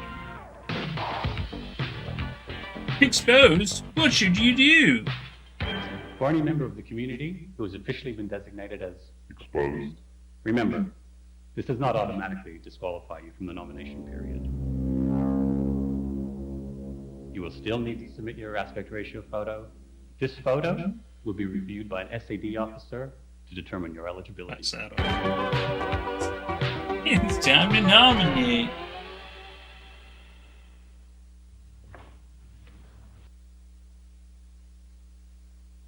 Nominate your sacrifice by filling in their full address and name in block letters. Like this. Thomas. The tank Don't forget engine. to double check your expirations Fucked. from last year. You don't want to. initiated. Locate worship master. Is no longer with us. Uh-oh.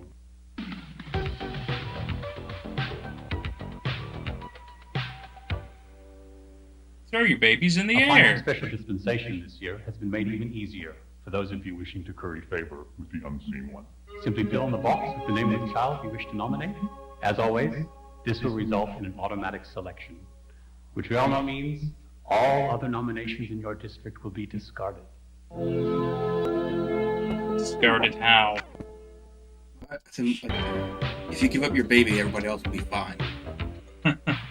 Let's make him happy in nominations. Wow, a lot of information, right? But remember, following these instructions will ensure a successful nomination period regardless of your individual outcomes. If all community members participate in a structured manner, The pleasure of the unseen is guaranteed. and after all, isn't that what we all want? I don't know if I want to please the unseen. From all of us at DOHC, good luck, and may he remain unseen.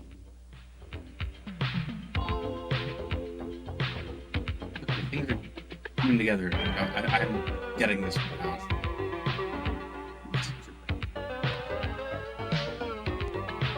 Should your elder be exposed or expire, please refer to your texts.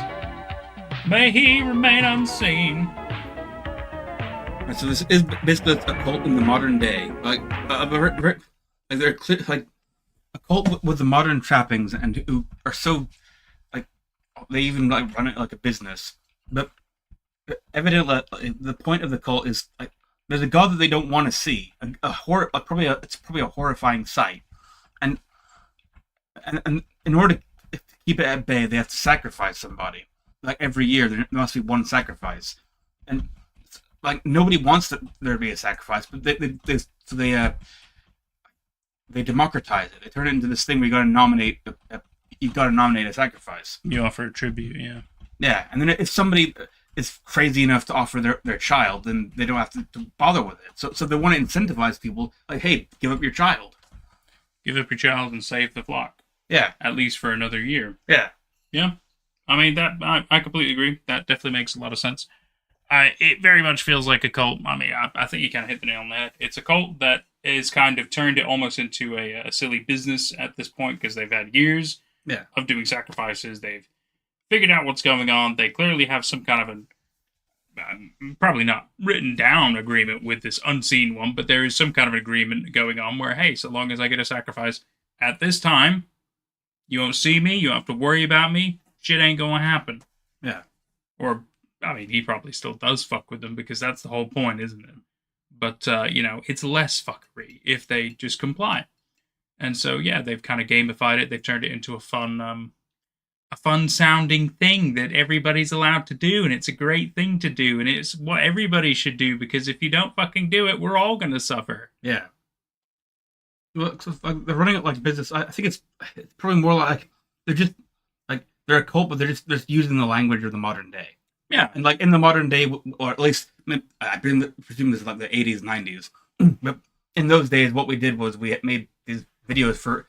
This was clearly an internal video for people in the company only, because that's why it had the thing about the 25th. Like, it doesn't specify the month because they're making these videos constantly. And if you're watching these videos and you're already aware of the context, you already know what month they're talking about. You already know that. I don't know. It's a business video. It's an internal business video. Mm-hmm. Yeah, of course. I mean, that's not meant for public viewing. Was that video? Of course, that's for those who are indoctrinated at this point and part of the system, and obviously don't question what the fuck is going on. I mean, it's no doubt about that. It's quite something. I'm done with that beer. Jesus Christ. Starting to say it's gross. I'm so sorry your licorice beer was not good. Hey, we all suffer sometimes. Oh man, let's see. What are you guys saying? Let's see. You want to see more of the show comes out in the future? Yeah, figure same for you. Just after 10 p.m. That's true. It is 10:25 for us. It's very true. The lottery, I agree. Chaos. It does seem very much like some kind of a nomination lottery system where one person automatically gets picked, or like Jordan also said, unless somebody just offers himself up as tribute or their child, in which case then everybody else is fine. Goofy says, like a short story of the lottery. Yeah, they're just a silly cult, just a silly little bunch of people, quite right. Make Giot famous. Don't know who Giot is, but good for them. How long streams been going? Don't mind channel name and profile pic. I'm trying to make someone famous. How's that going, by the way? I'm actually kind of curious because, somebody asks them and they clarify. So just over 3 hours. You're at the right time. Let's see. Hope you make Jot famous. You did. Top videos at 350. Whatever that means. 350 million? Thousand? Just 350 seconds, minutes, hours. What kind of metric? Just 350 views, followers. It could be followers. Yeah, I go. We're curious, you know, because it's not every day we get somebody interesting in like this, trying to make somebody else famous. Let's see what you say. G Yote, he's Indian. Okay, okay. Well, that's. I mean, that doesn't really answer our question. But it's good to know he's Indian. Views. Okay. You know what? 350 views is good, man. That's more views than I get. That's hey, you know what? Every view counts, you know? That's certainly good. We're very proud of that. Congratulations to Geote. I'm assuming we're pronouncing that right. I think my most successful video was completely by accident. It was because I titled it "How to Design Your Blog," but I was referring to like how to is always a way to do it. I was referring to like fictional blogs from my specific community, but that's clearly like a very SEO optimized title by accident. Well, yeah, I've got millions of views on that video alone. Everybody tries to look for a how-to video, so it's always a good call. Always make how-to videos, but make them good. Make them seriously how-to videos, because then you're going to be fine. But then the rest of my content is like nothing. Like yeah, tell me about it. I'm very much in that kind of a same. Well, I'm not entirely in that same kind of a boat. I've got at least one video with like 7 million views, and then I think the next highest after that is nearly 1 million. So it's they're all getting up there, but inevitably all of them hit at least 2,000, which is that's good. Hey, it's not bad. It's not bad. You know, I'll take it. But yet again, it's meant to be evergreen stuff. It's meant to be things that people can always go to at pretty much any kind of time, whenever they want, like a scary story. That's why it's not just on YouTube. I've also got them on like Spotify and things like that. So people get on different platforms. Spotify's being a bit of a bitch about it because their appeal process and their copyright protection stuff is a little over the top and it doesn't fully work. But you know, it just means I have to remove music, and that seems to work sometimes. Not all the time. Real pain in the ass. I have to make 3 different versions of the same video sometimes just to make it work on Spotify. It's fucking stupid. But they're like, oh, but you should make a video. And I'm like, yeah, I'd love to make you a video, but you always complain about it. So, like, you always pull it down. What am I supposed to do? Ridiculous. Let's see. Make Jot famous. You've only posted 3. Started on Tuesday. 350 views. Well, you know what? Hey, that ain't bad, man. That ain't bad. Try a how-to video. Honestly, that people always look for how-tos. But don't do something silly like how to be famous. That doesn't work. It needs to be like a serious how-to video, like how to fix a bike chain on a bike. People will look for it. How to fix a plumbing issue. How to... You could always do a goofy how-to if you really want, like how to close a door. Honestly, it works. Totally. The reason I don't do that is because it doesn't really fit on my channel. And I don't really want to make a whole nother channel to do it. How to go invisible on green screen. And then how to reappear. Free jump scare. You're welcome. Oa says, I simply do not make vids. Oh, there's nothing wrong with that. There's nothing wrong with that. I didn't think I'd be making fucking vids. I really didn't think this would be my life, if I'm completely honest with you. I don't hate it. Don't get me wrong. I quite enjoy the fact that, you know, I get to read a shit ton of scary stories all the time, and some of them I get to narrate and make videos of. I think that's really fucking cool. And we get to watch all kind of cool stuff on live streams. I think it's pretty sweet. I just didn't think this is, you know, what I would end up doing for, you know, a somewhat primary source of income. So, you know, it's interesting. It's really interesting. So, good luck to Geote, and make Geote famous. I really hope. Hey, if you ever get there, should update us, okay? We really want to know. Really want to know. April, what is it? April 18th, 2025. I'm expecting an update like next month or something. I want to see how far you get. Really curious to find out. If you get really big and famous, give us a shout out. That'd be great. Thank you so much. Oh man, Prince, will you ever look at Meatleys on live? It's not impossible. I'm sure we could do it, especially because obviously we would have your permission. Yeah, but I know at the moment we're kind of focusing on the Slenderman kind of stuff at the minute. This last thing was just kind of a super bonus thing that I decided to do because yet again I spoke to the creator of the Mr. Simon tapes, and that's why I thought we kind of check it out because I said we would. And yeah, What'd you say? Episode 5 will be the best episode. Good. Well, we'll definitely have to have a little sit down watch stream for that as well. But like I said, next week we're going to be starting Everyman Hybrid because we're kind of on the old classic Slenderman, somewhat Slenderman, classic analog horror kick at the minute. Yeah, and I predict that sometime in May, my secret project will be complete, and then I'll pitch it to you. We can work if you want to cover it. We can do it sometime. Well, but like points like it won't be until sometime in May. Oh, that's fine. Yeah. Well, I'm excited for the pitch. I'm excited to see what this is going to be because I know a few of his stories. I was even in one. Let me tell you, some of his stuff is pretty fucking good. Actually, I suppose I was in a lot of your other stuff, like your earlier video stuff. You were in they a weren't few really stories, you know. This will be over 6 hours of content, which is shit. And I've been working very hard to make it much better quality than most of my stuff. Well, that sounds exciting. Sounds really exciting. Very excited to check that out. Sure, Prince. We will dip into the horror aspect, and I plan on starting episode 5 really soon. Good, Prince. Good. Keep going. You got this. Awesome. Well, everybody, this has been super, super fun. Finish Marble Hornets. We'll obviously update you about the comic situation as soon as we can. Yeah. Next week, Friday, same time, we're starting Everyman Hybrid. It's going to be real exciting. It's going to be real fun. This has been, miming is fun, isn't it? I don't know why it's so fun. It's funny to mime shit whenever somebody else is talking. I don't know why, but it's just really fun.